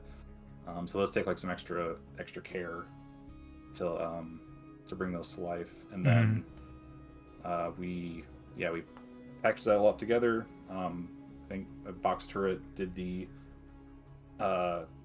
massive amount of work to get it like hosted on I believe GitHub. Sure. Wherever it's hosted. Spirit Forge. I don't Spirit, exactly yeah. know what I it is. think it's like a different website is like holding the files. I think. Yeah, it's on Spirit Forge, which is yeah, Massive Spirit Forge. Destiny. Yeah, did all that work to get that available to people, and it's so much fun seeing, like scrolling through the Reddit and seeing like a cool render, and like looking at it like is that what I made? is Like that ago? mine? Did I work on that? Like, yeah, it's just so cool seeing people like taking stuff and not having to put in the 6 months themselves. They can just get right to making something cool, posting it. Yeah. Because that's like what Bionicle's about. It's Yeah. like, take a thing, you make your own thing that looks cool. Yeah. So it's just really fun to like be able to add to that. That's awesome. Very, very fun. So speaking of assets and the like, specifically I'm curious on how much you guys were able to take from Legacy and put it like directly port it to 2.0. Not much. Not much. Gotcha. Valid. Honestly, it's more the other way around. I feel like. Oh yeah? But at this point, pretty much, yeah. There were a 'Cause- couple of models that like went into Legacy Sure. from early 2.0 production. Yeah. Gotcha. Because during the latter end of Legacy's development, Mhm. it was overlapping with 2.0, and so there Yeah. were some things like the Muwaka Yeah. is from Legacy is I believe just the Muwaka that we were making for 2.0. that we Yeah. put into Pretty much, there. yeah. The Nuirama sounds as I believe as well. And Sure. animations. Oh yeah, and the animations. The Oh, whole wow. Nuirama. Sure. So Very it's more the fun. other way Wing around. effect. Got it. Even the wing effect as well. Yeah. But there's some stuff I've been eyeing that I'd like to like freshen up from Yeah, Legacy, just 'cause there I are think some there's things. There's from some fun Legacy. designs in Sure. Legacy. Yeah. I mean, they won't be the same, but like the Yeah. concept or like the Oh, yeah. design, there might be a couple reoccurring things. There are a few reoccurring musical elements already, because Calm Sands is actually like the third or fourth iteration on a song that Francisco has been working on Yeah. that appeared in Legacy as the Sunset Hawaii really? theme. Yeah. I mean, Huh. it's Calm Sands. It was originally just called Calm Sands. Now it's Calm Sands and Watara. But yeah, Very fun. cool. So you're kind of like, speaking of, the transition between, between Legacy and 2.0, it seems like a lot more happened was you guys were working on Legacy, and then you guys started 2.0 midway through that development, and just kind of like what you guys worked on from 2.0 came back to Legacy. Well, there's also Trials of the Great Spirit. Of course, in there yes. somewhere. The anomaly. The Gotcha. anomaly, that thing that happened. Yeah. We're on a Please, bridged development timeline. please elaborate I was gonna on the anomaly. So, what happened is while we were making Legacy, you Yes. know, having a good time, Uh-huh.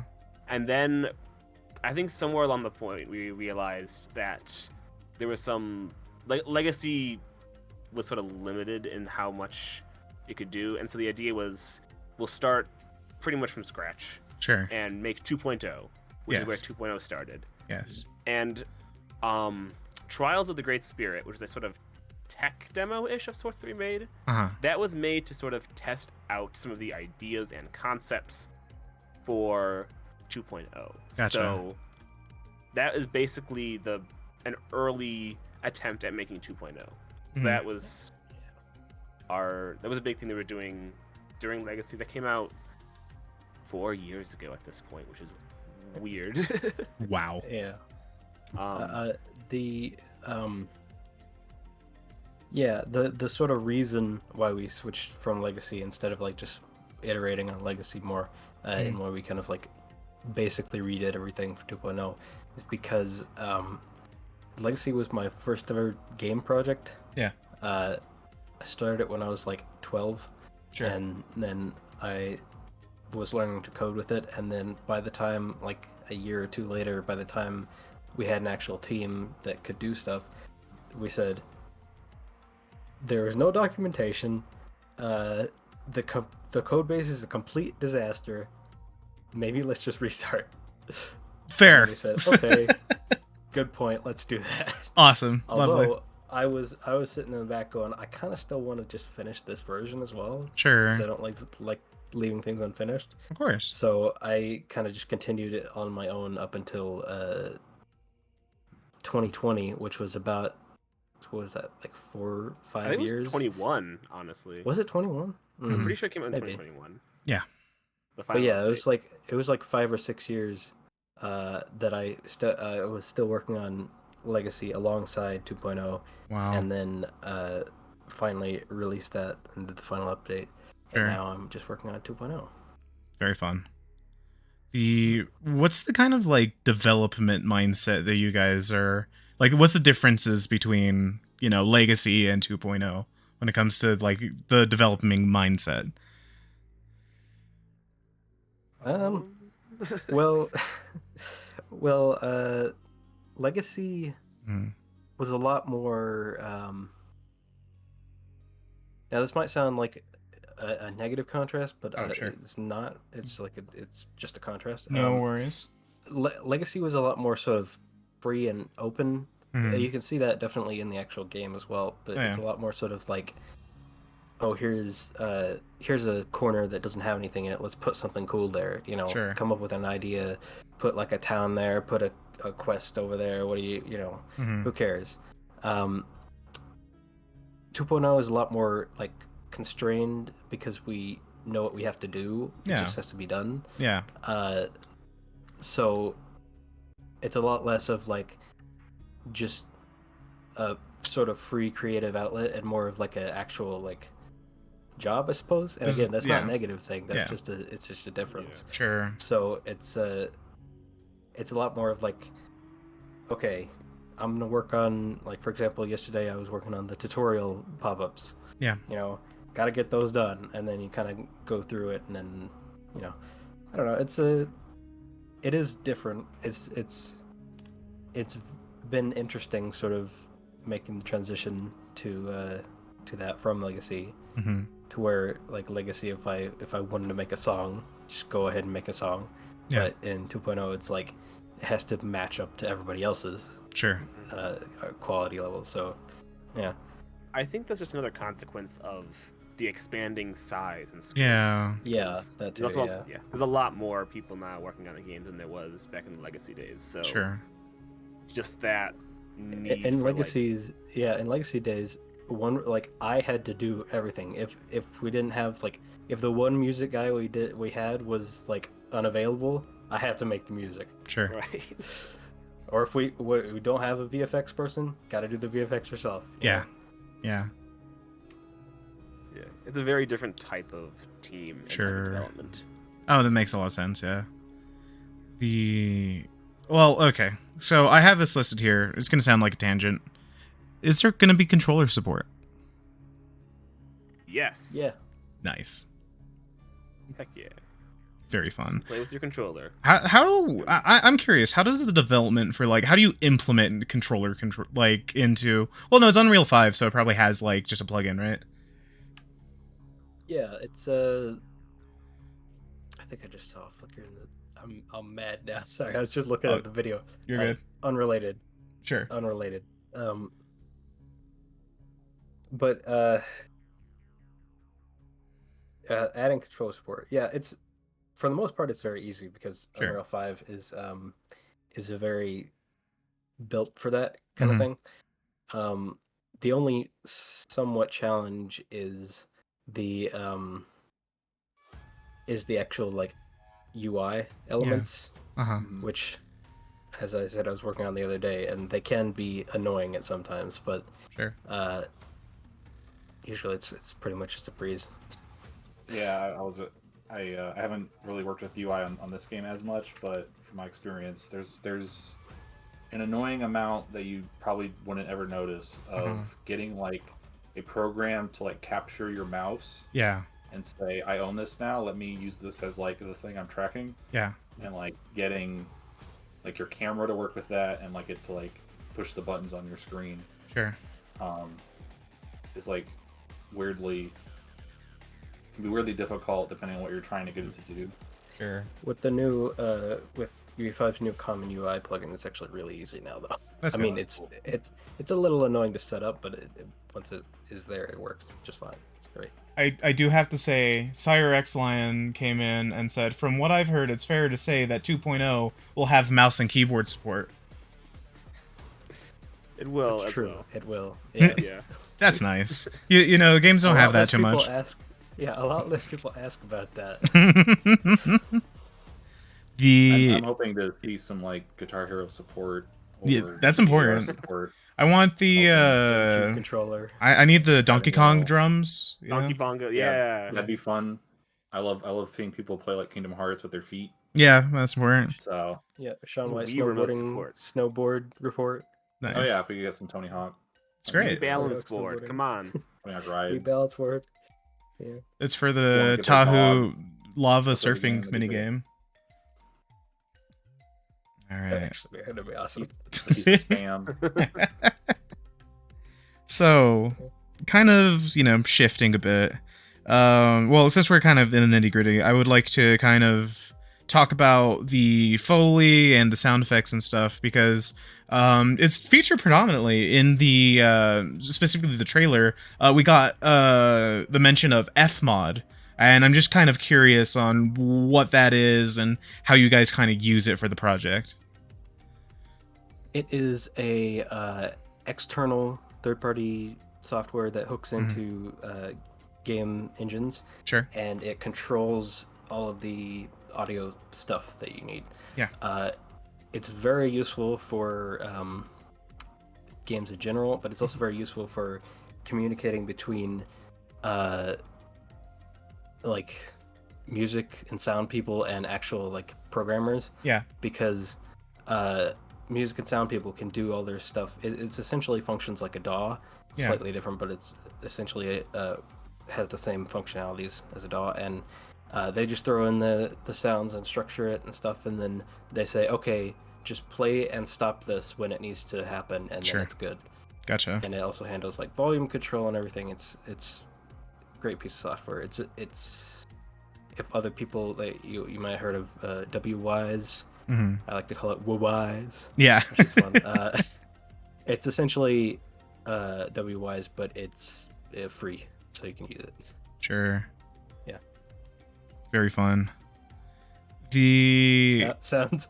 So you sound very excited about that. I'm sorry. Very fun. It is very fun. I actually have a background in sound engineering, so it's usually really fun to kind of hear the. When I say sound engineering, I had to go and make the microphones work when it came to Beauty and the Beast. But it's always nice to hear kind of like the process that goes into that kind of thing. It also causes the builds to break sometimes. Want some like nitty gritty. Yeah. It's like an independent program from Sure. Source Control. So we'll like check in Unreal, and then Fmod won't have done what it needs to do, and like stuff will get weird. Yeah. Valid. The kind of so we got into development. We got into kind of like, you know, how it looks for you guys doing the individual tenets of the game and stuff like that. I do have to ask.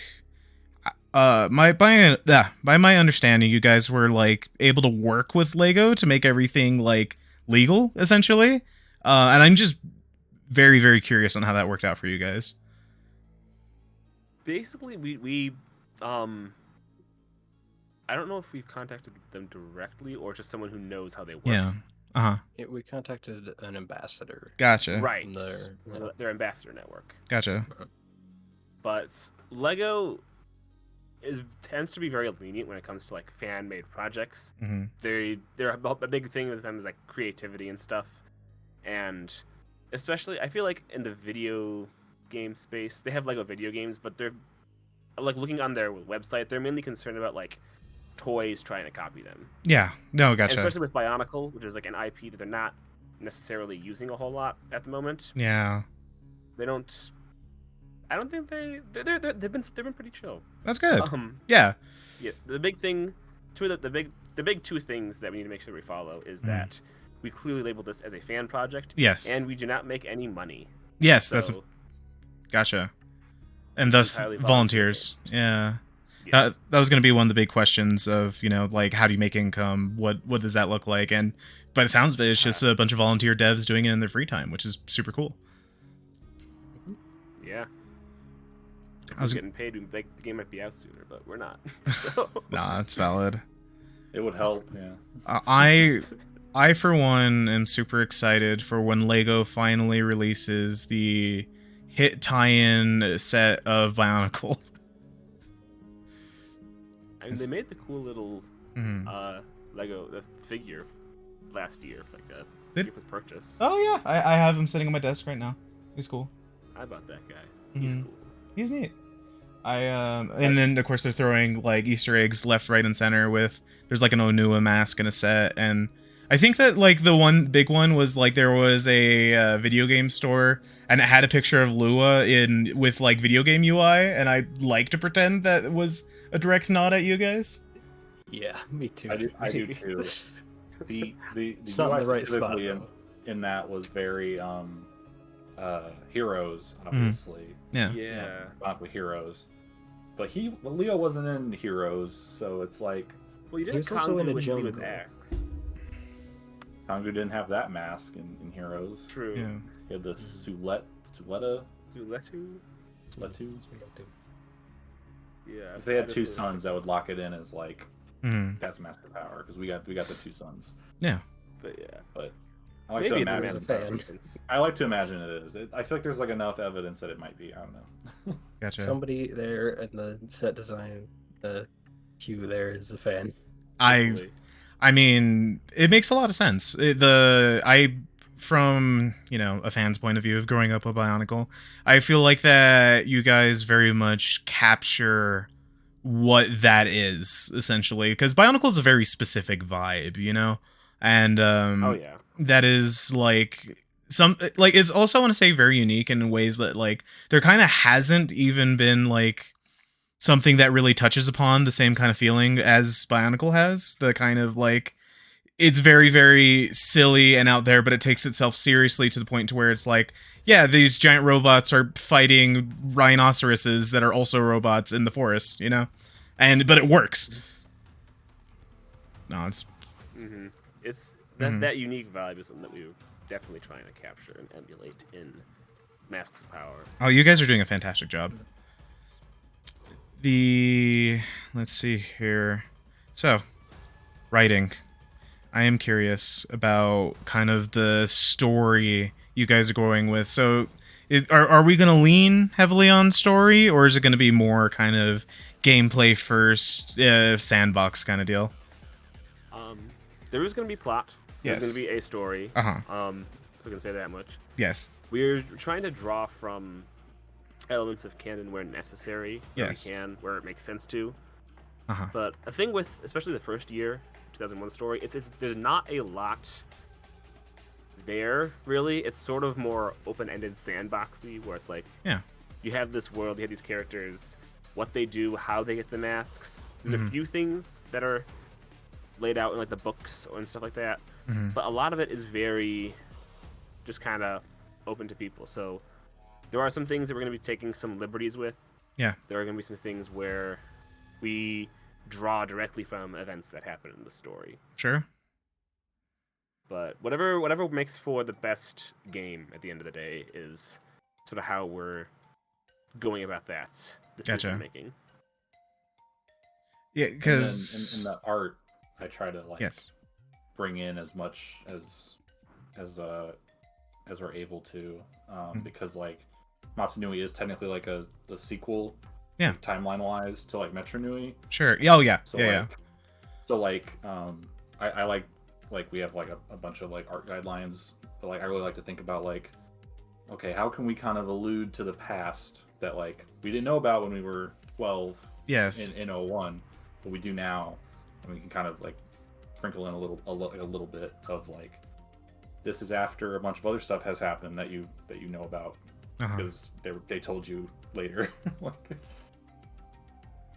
Oh, that's very fair.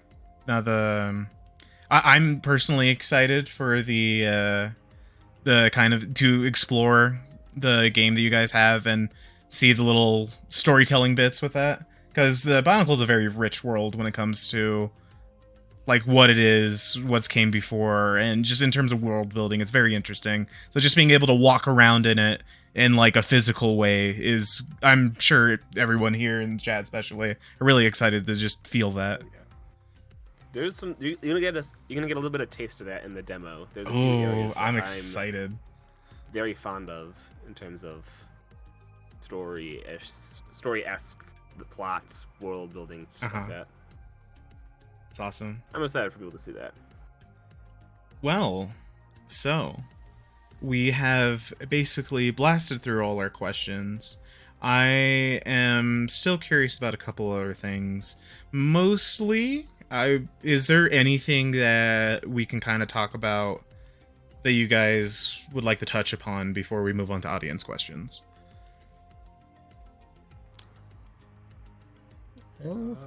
You can also say no. That is completely fair. Not really. Sure. Feel Yeah. free to ask audience questions. Awesome. Well, everyone, get those audience questions in. We're gonna start going through those, and then we'll kind of cap things off. And if anybody's watching this on the YouTube VOD after this has gone live, Yes. feel free to ask us on our public Discord. We always have devs active on there, Yeah. or DM us on social media, because then I will get to answer all of your questions. Exactly. So please, I mean, even if you don't have questions and you're here from me, please, if you're interested in this at all, go to the Discord. It's very fun. People just enjoying things, seeing dev things. One of my favorite things is that, well, I mean, this is the thing we can kind of touch upon. There's going to be like character customization in the game. Is that correct? There's going to be unlockable cosmetics. Yeah. So things like different skins to unlock, or different alternate colors, certain unique.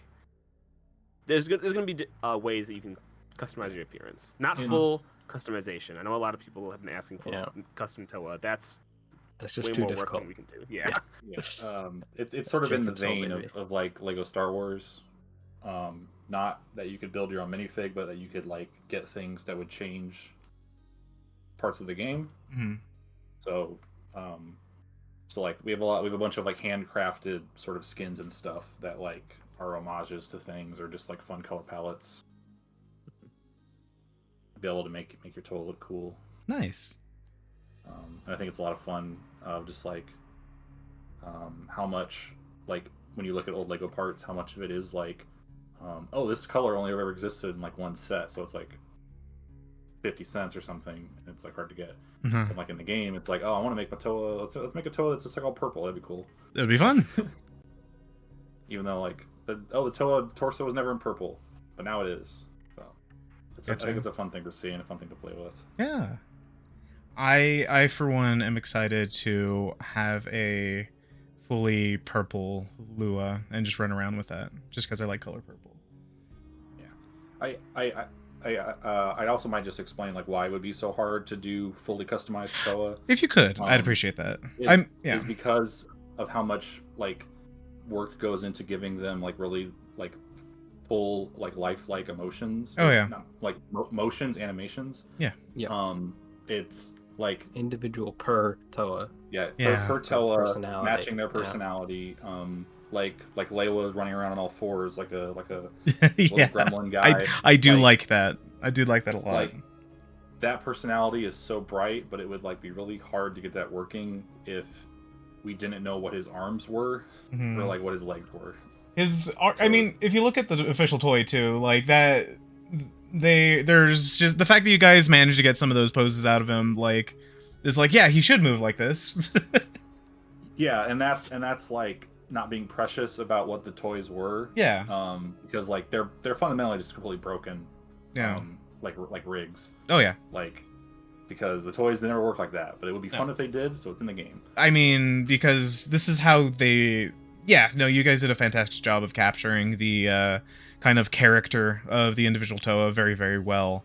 Especially that shot of them on the, you know, looking into the valley, and each of them has their idle animation, and each one is like, you know, they just, like, ooze personality.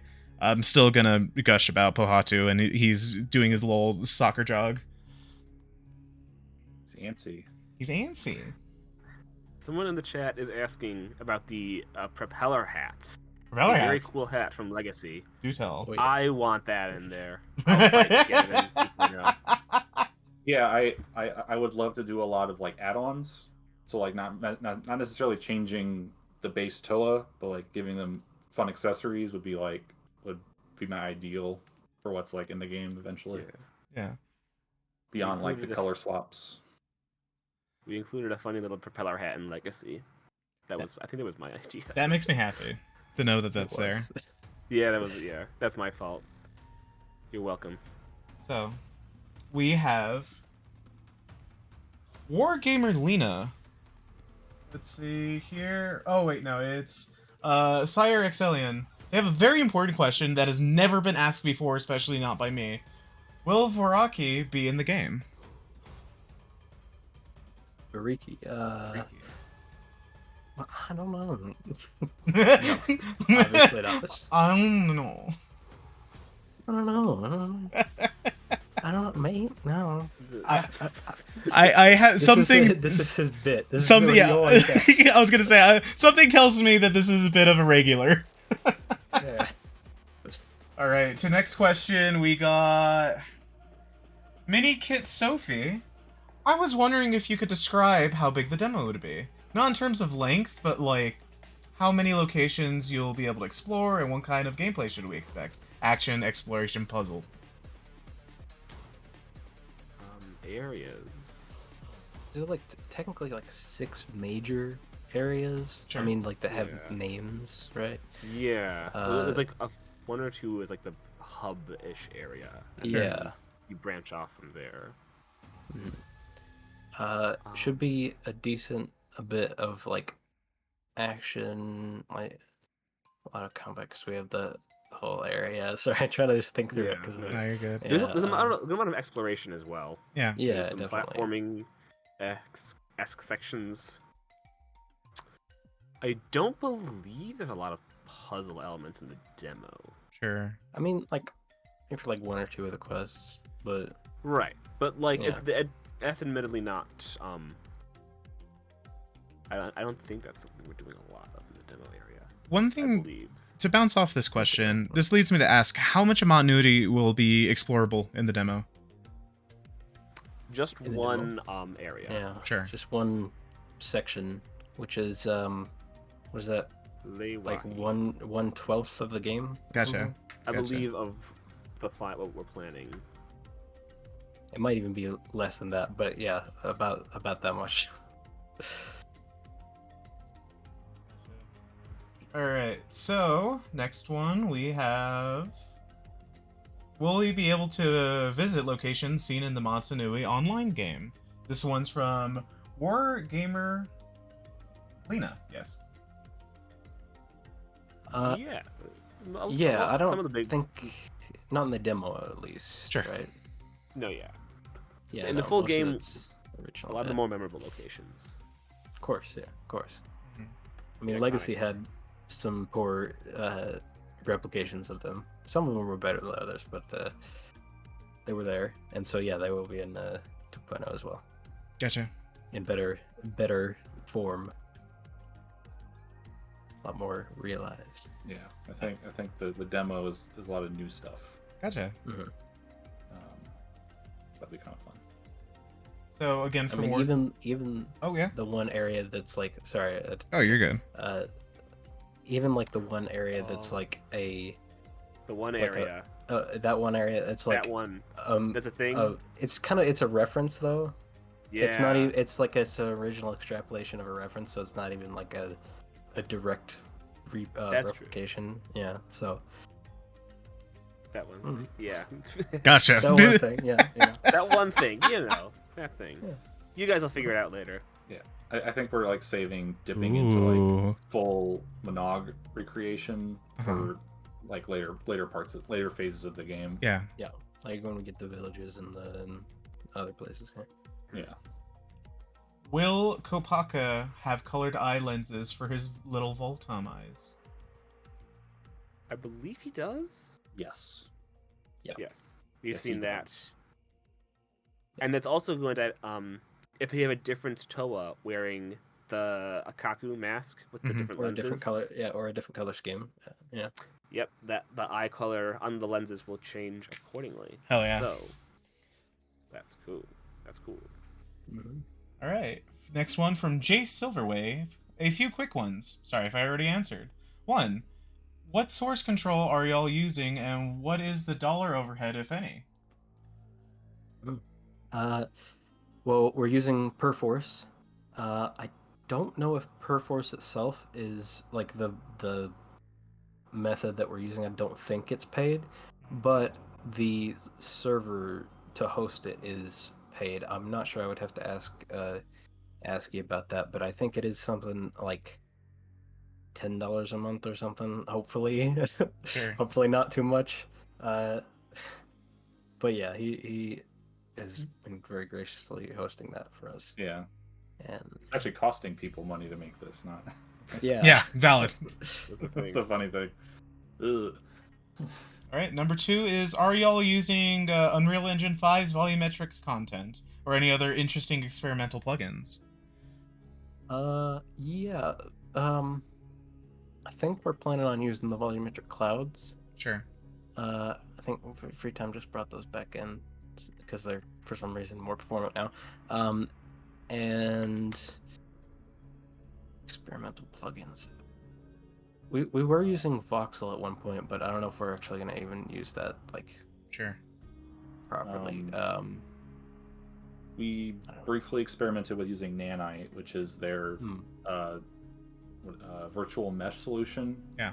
Yeah, it just wasn't far along enough to Yeah, use. the idea with it is you get basically infinite polygons because Mhm. of the way it stores the information is changed. But yeah, it wasn't.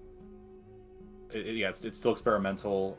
It's probably a lot of overhead on us to be able to like use it properly. Yeah. To make assets that can use it, and then also you can start bottlenecking who can play the game Yeah. when you use stuff like that, and like ideally we have as many people as possible are able to play this game and enjoy it, That's more. because we don't want to, we're not Crytek, we're not looking to Yeah. really push the boundaries with what's possible. We're just looking to make the game work for people. Mhm.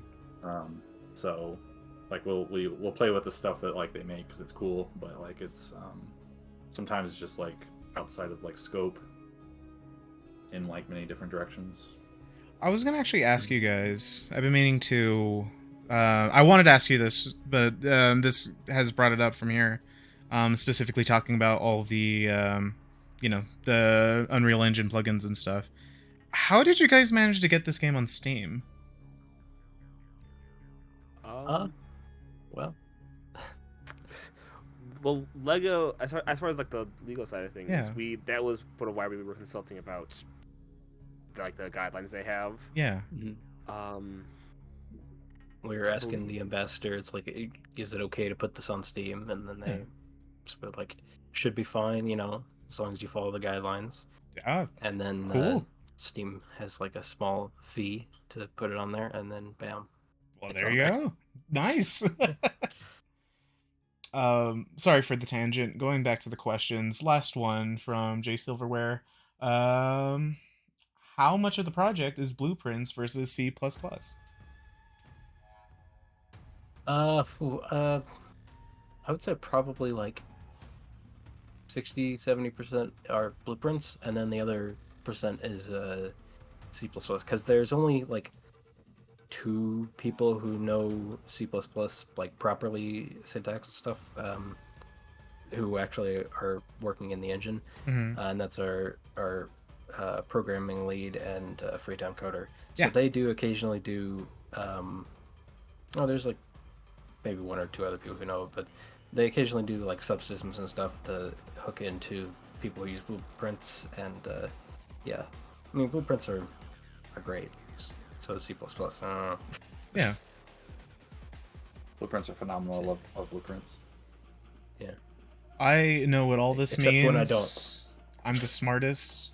I promise. oh, me too. Yeah. As the writing guy, I absolutely know. I mean, you've been around for so long, you absolutely know what blueprints and C++ are. Yeah, I have a vague idea. I sometimes look over the coding channels and I'm like, look at that. They sure are making the game. Look at that. All right. So next one is from Thesman.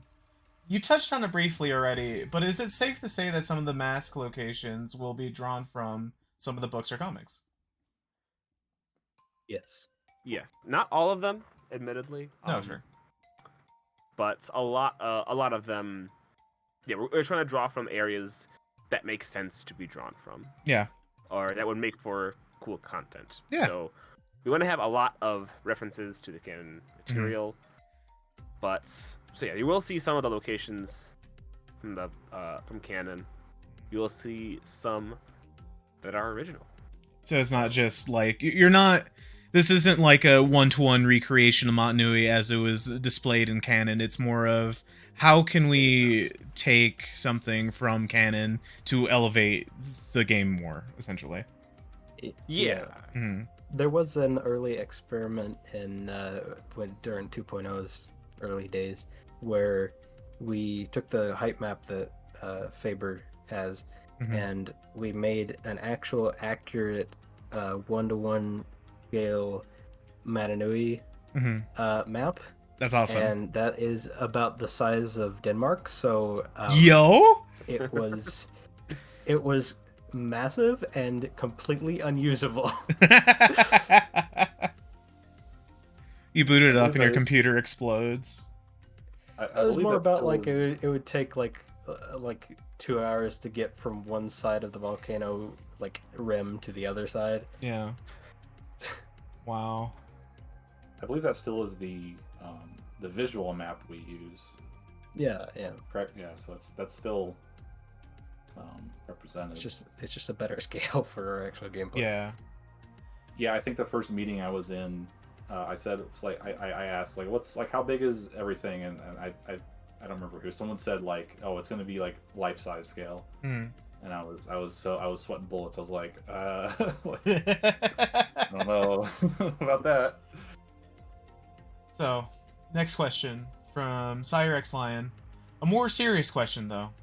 Will you have the log in 2.0? The log. Everybody's log. favorite part of Legacy. I feel Yeah. like Location. there's a story behind this. Please tell me. There's a log Yes. in Legacy. Yeah. Uh-huh. It's a log, and Well, yeah. it's got mushrooms on it, It's got its own codex entry too. I wrote Yo. a codex entry for it. and it's Yeah. a log that has fallen over and is quite large. And you can And, go inside. And There's it's some bad in there. guys in there. Yeah. So, And, you fight the bad guys. log get it, confirmed for get a 2.0 mask. then? It's gonna be multiple. I would Probably consider there are not, more but than.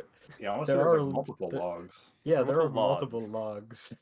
I You don't know know- if there'll be the log. As a big log head, this makes me happy to know that I'm being represented with the amount of logs in the game.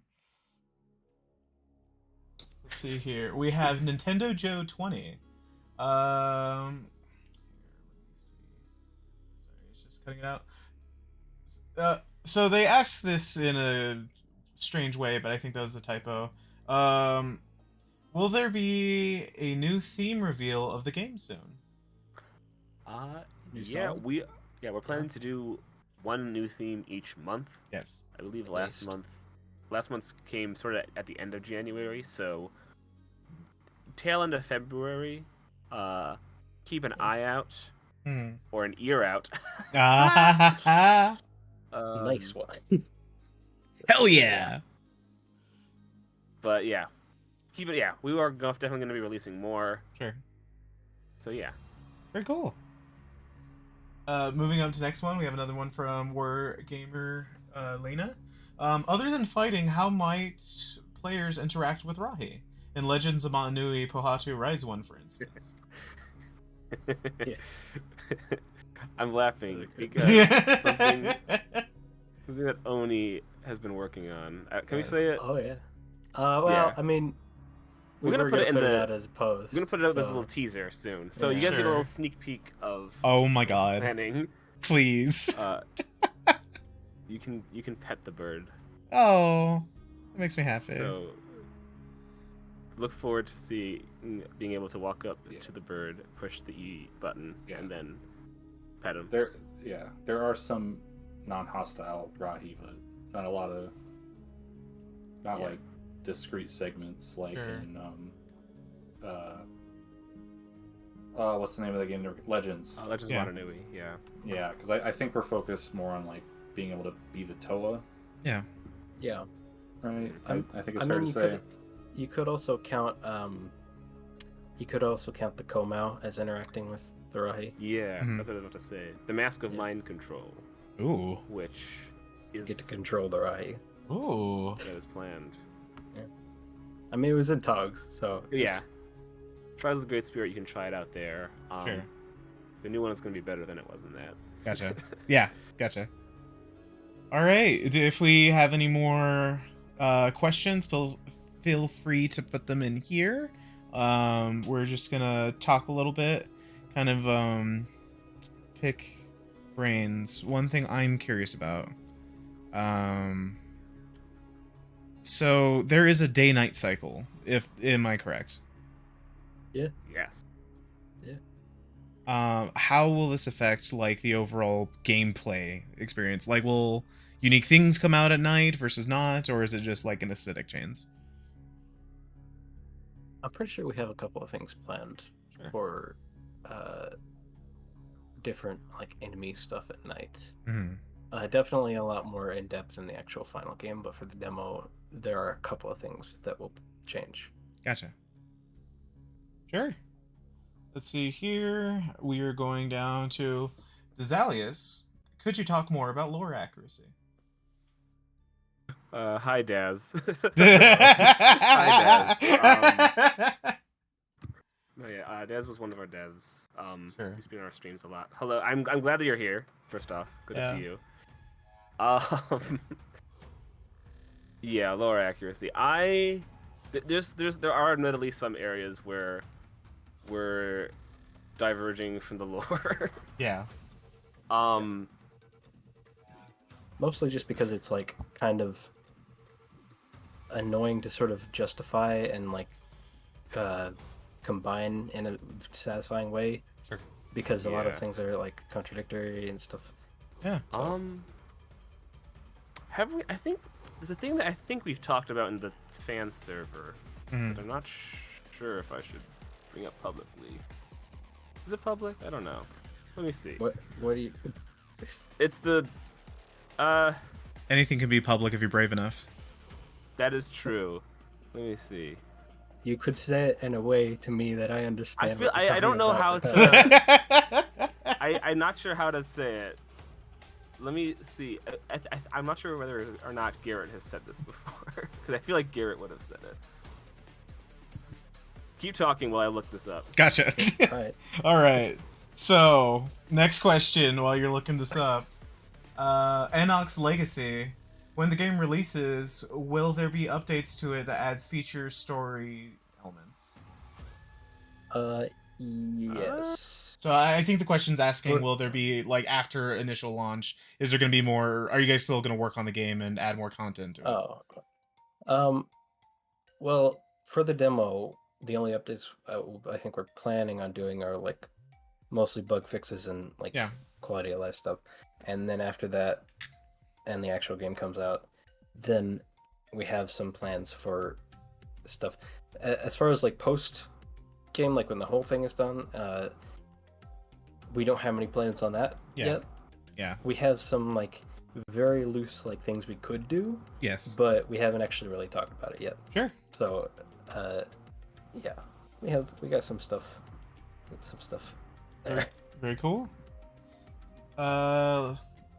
Let's call this Okay. last question. Oh, here we got a Okay. report. What's up? I looked it up. Yeah. There is a big thing that we have been changing from canon is the gender divide, because Yeah. in canon all the blue ones are girls, Yes. and everybody else are boys. It's very strange.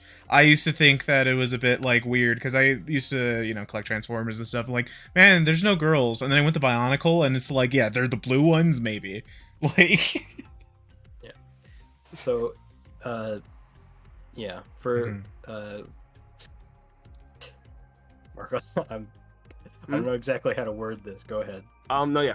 So yeah, for in Master Power in 2.0, Yeah. you will see, like Matorin, like female Matorin or male Matorin or Yeah. stuff like that. We're Yeah. not changing genders of any pre-existing characters. yes. So like, we're not. Yeah, we're not changing. We're not making Vakama a girl now. Uh-huh. Holly's still a girl. Yeah. Very nice. But for any like, there are going to be some like original characters that are switched up with that. Sure. Which is a big change that we're doing. Admittedly, I am admittedly very much a stickler for canon. Yes. So this was admittedly something I was kind of iffy about. Sure. Me Doing- too, honestly. But then I was like, you know what? I'm already kind of doing a bit of that in Legacy, because Legacy was kind of like a whole big like just Yeah. do whatever. So I was like, you know what? Who cares? Sure. Yeah. So, yeah, that is a big thing that it's going to be interesting to see how people react to that. I think so far. Okay, Daz agrees in the chat. I mean, it makes me happy. I'll tell you that right now. Yeah. Also, Yeah, so far, it some is, people have been positive about it. it is kind of canon already because like the blue Paraka is a boy. True. The blue Glitorian is a boy. Mhm. I don't think they ever made a girl of anything but blue, but Rudaka. okay. She's not okay. But she's not like a Kansa, so she doesn't count. Rudaka's over here chilling on my shelf, looking at me, judging. But the Bar Queens, isn't one of them like red? Ooh, one of them's Yeah, the red. bar. Yeah. Yeah, Mhm. Who's that? Godok is there's a couple. the red. Yeah. Yeah. So there you go. So in canon, they break whatever that rule was anyway. Yeah. It's canon until unless Greg feels otherwise. Sure. pretty Gotcha. much. Gotcha. Yeah. I think it was only applied to like Matorin Uh-huh.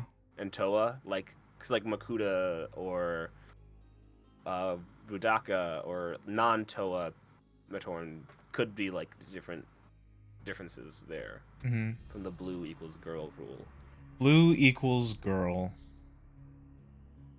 That's math quick. All right, next question. Don't mind me. I am fine. I'm just slowly dying. It's Bionicle. You know, because Yes. because gender Yes. was in Bionicle Mm-hmm.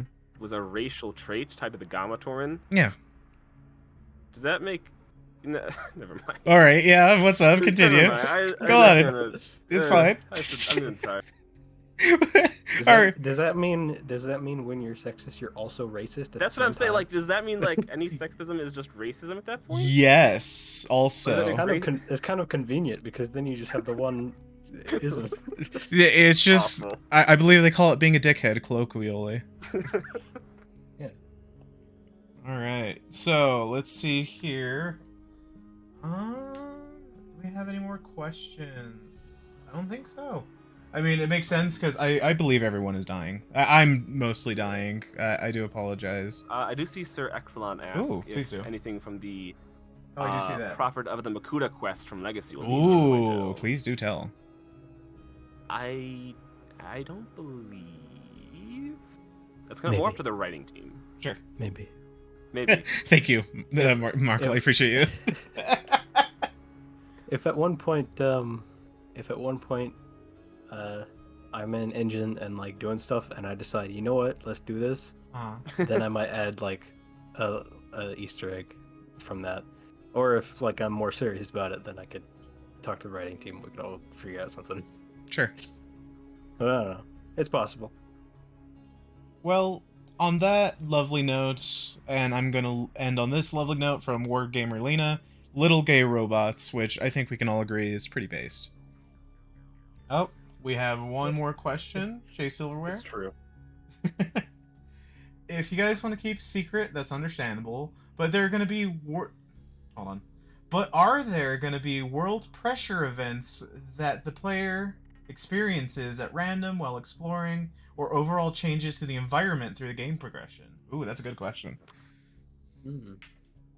I don't think we can really talk about big stuff like that just yet.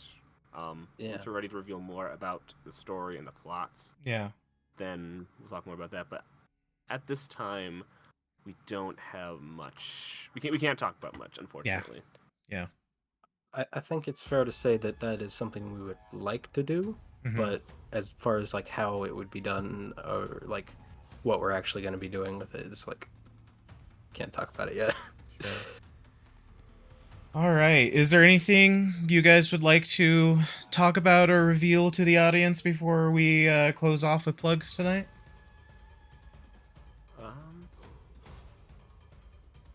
Not really. No. Sure. Thanks for tuning in. I would like to reveal Yes. that I'm a fake Bionicle fan. I was actually born in 2003. I'm 20 years old. Oh. What?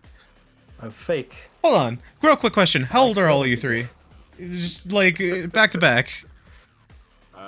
22 now. 20. 30. Okay.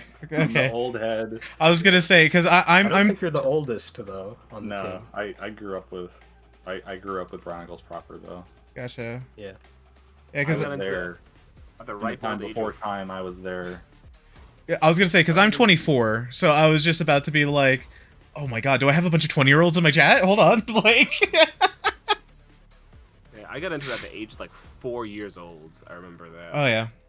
4 years Yeah, old. I must have got into it when I was about like Ow. 2, because earliest memory, I've said this a few times on different streams, my earliest memory is playing on the floor with a Vizirac. Yeah. Wow, So it was like 2005 or something. you're so real for that. I was born for Bionicle. That's also probably not safe. Uh-huh. No, not at all. To give a kid a Lego. Like, It was my brother's. It's fine. I remember my earliest memory of Bionicle was being in, like my mom, she brought me McDonald's and I had a little baby Matorin, and that was cool. No idea what happened to that toy. I'm sad because I want some of the McDonald's Matorins, but they cost my liver, which is a shame. I have a few of those guys. They're cool. They're very Just, cool. like, just turns around and looks at my shelf full of every single one of them. It's like, Oh, look yeah, at you no guys TV. bragging. Oh, we got a head pat. I got into Yeah, Bionicle that's also thanks nice. to the Happy Meals, but it was like the 2006 Paraka Happy Meal, so it wasn't actual sets. It was just a Yeah. little guy that you push a button and it spins a little saw blade, and I thought that was the coolest thing ever. Those are pretty cool. I had that Yeah. one too. I had that Oh, yeah. one too. 4-year-old me saw that and was like, "Yep, this is what I'm gonna base my entire personality on." I mean, Yeah. same. I am like over here glancing. I just got back into collecting Bionicle, and Remember that? oh yeah. That Radek toy had a fantastic sound when you spin the saw blade, like. Zzz. Oh yeah, It's great. oh yeah. Yeah. That was awesome. That's wild because that's when I like kind of fell out of Bionicle the first time. Sure. And I was like, these aren't real Bionicles. Wow. Their arms don't spin, and they like have all these dumb gimmicks. They gave Avac a gun. They do have guns though. It's pretty cool. So, what is everyone's favorite Bionicle, real quick, and then after that we will do plugs. Favorite Bionic. Your favorite Bionicle. You get one. Well, I mean, you can like say like, oh, my favorite character and my favorite set, and elaborate. Have fun with it. Good question. I gotta think about this one. Why don't you say the clock? Hi, Draxon, or get the fuck out. Thanks, Jazzy. I appreciate you. The pen. It's a pen. That's The my favorite. Nike shoe. Those are my favorite too. Rock. Yeah, no, I love the Borok. The Borok are like the perfect toy. They're fun. They're amazing. Mm-hmm. I just meant like the Rock, like. Oh, the Rock. Like Oh, I love the Rock. Yeah. Secret Great Rock Bionicle Raider. character. Secret Rock Raider fans. The Rock. Ow. No, the Rock. Bionicle watch. I had the Bionicle watch. No, I don't know. Sure. I have a soft spot for the like Paraka and Nika era because that's where I grew up with. I like a lot of those sets, especially like the Paraka and stuff, because they were able to do like, I think my favorite like gimmick, quote unquote, of it was the kind of like double weapon switchblade thing, because it's like, oh, these things have really weird weapon stuff, and they just turn their entire arm into one giant weapon that can turn into two different things, and that was fun. And also, as an adult now, I'm very biased with my giant black Arachnia shelf, and then right below it I have Rudaka there, just chilling, because she's my girl. I love her. She's trans goals for real. Alright. Thank you, everybody. Big pointy feet. Big Personally, pointy on my feet. land, sure. You don't talk about her Yeah. feet enough. Don't talk Get about out of Rudaka's here, you Why dork! are we talking- You can talk about other parts of that set too much, but she has cool like stilettos. Bro. What? Oh no. Kitangu's cool. I like Her- Kitangu. I want a Her Kitangu shoes, I because don't know. the Kitangu is fun. He's a yellow Sasquatch. Anyways, plugs. What do you guys have? Plugs. Yes. Well, follow us on social media. Visit our website at masksofpower.com, where you can find links to all of our social media pages. Yes. We got Twitter, we got Facebook, we got Instagram, we got TikTok, we got Threads, the favorite website that everybody uses. My Amazing. yeah. We got like a double-digit follower count on there. Marco, you probably got to make a blue sky. I know that it's. It's more. Oh, I saw that. We might do that. We might do that. I have Blue Sky. We might do Blue Sky. Blue Sky's important. If we make a Blue Maybe. Sky, follow us there. I will. As well as also join our Discord server, because our Discord server is where we give a lot of unique teasers. Sometimes pretty our good. devs will just be making stuff, and they'll be like, "Hey, this looks cool. Let's put it in the fan server." I've been really liking the new lighting updates coming in from there. Those have been great. Yes. Also, if you have any questions, that is the place to ask them, because Yeah. most of us are on like all the time. Yeah. All right, and for our show, feel free to go down to below and click on the Kitangu and give the show money so we can afford actual assets and stuff. I'd like to have a body that doesn't look like I made it in MS Paint. Also, feel free. There's a Patreon there. Thank you very much, Wargamer Lena. I appreciate you. Yeah, and catch around for Saturday. We are going to be having Hobbytan, the streamer, come in next. And next week, we're probably just going to do some chill streams after the, big influx of interviews back to back. I want to thank Team Kanohi for coming on today. Really, it means the world to be able to pick your guys' brain. And I hope that I could convince you to come back on the show once the Free the Band demo releases, just so we could talk a little bit about that. But I'll leave that up to you. Yeah, thank you. Thanks for having us on. This has been great. I'm glad. Yeah. Alrighty, everybody. Goodbye.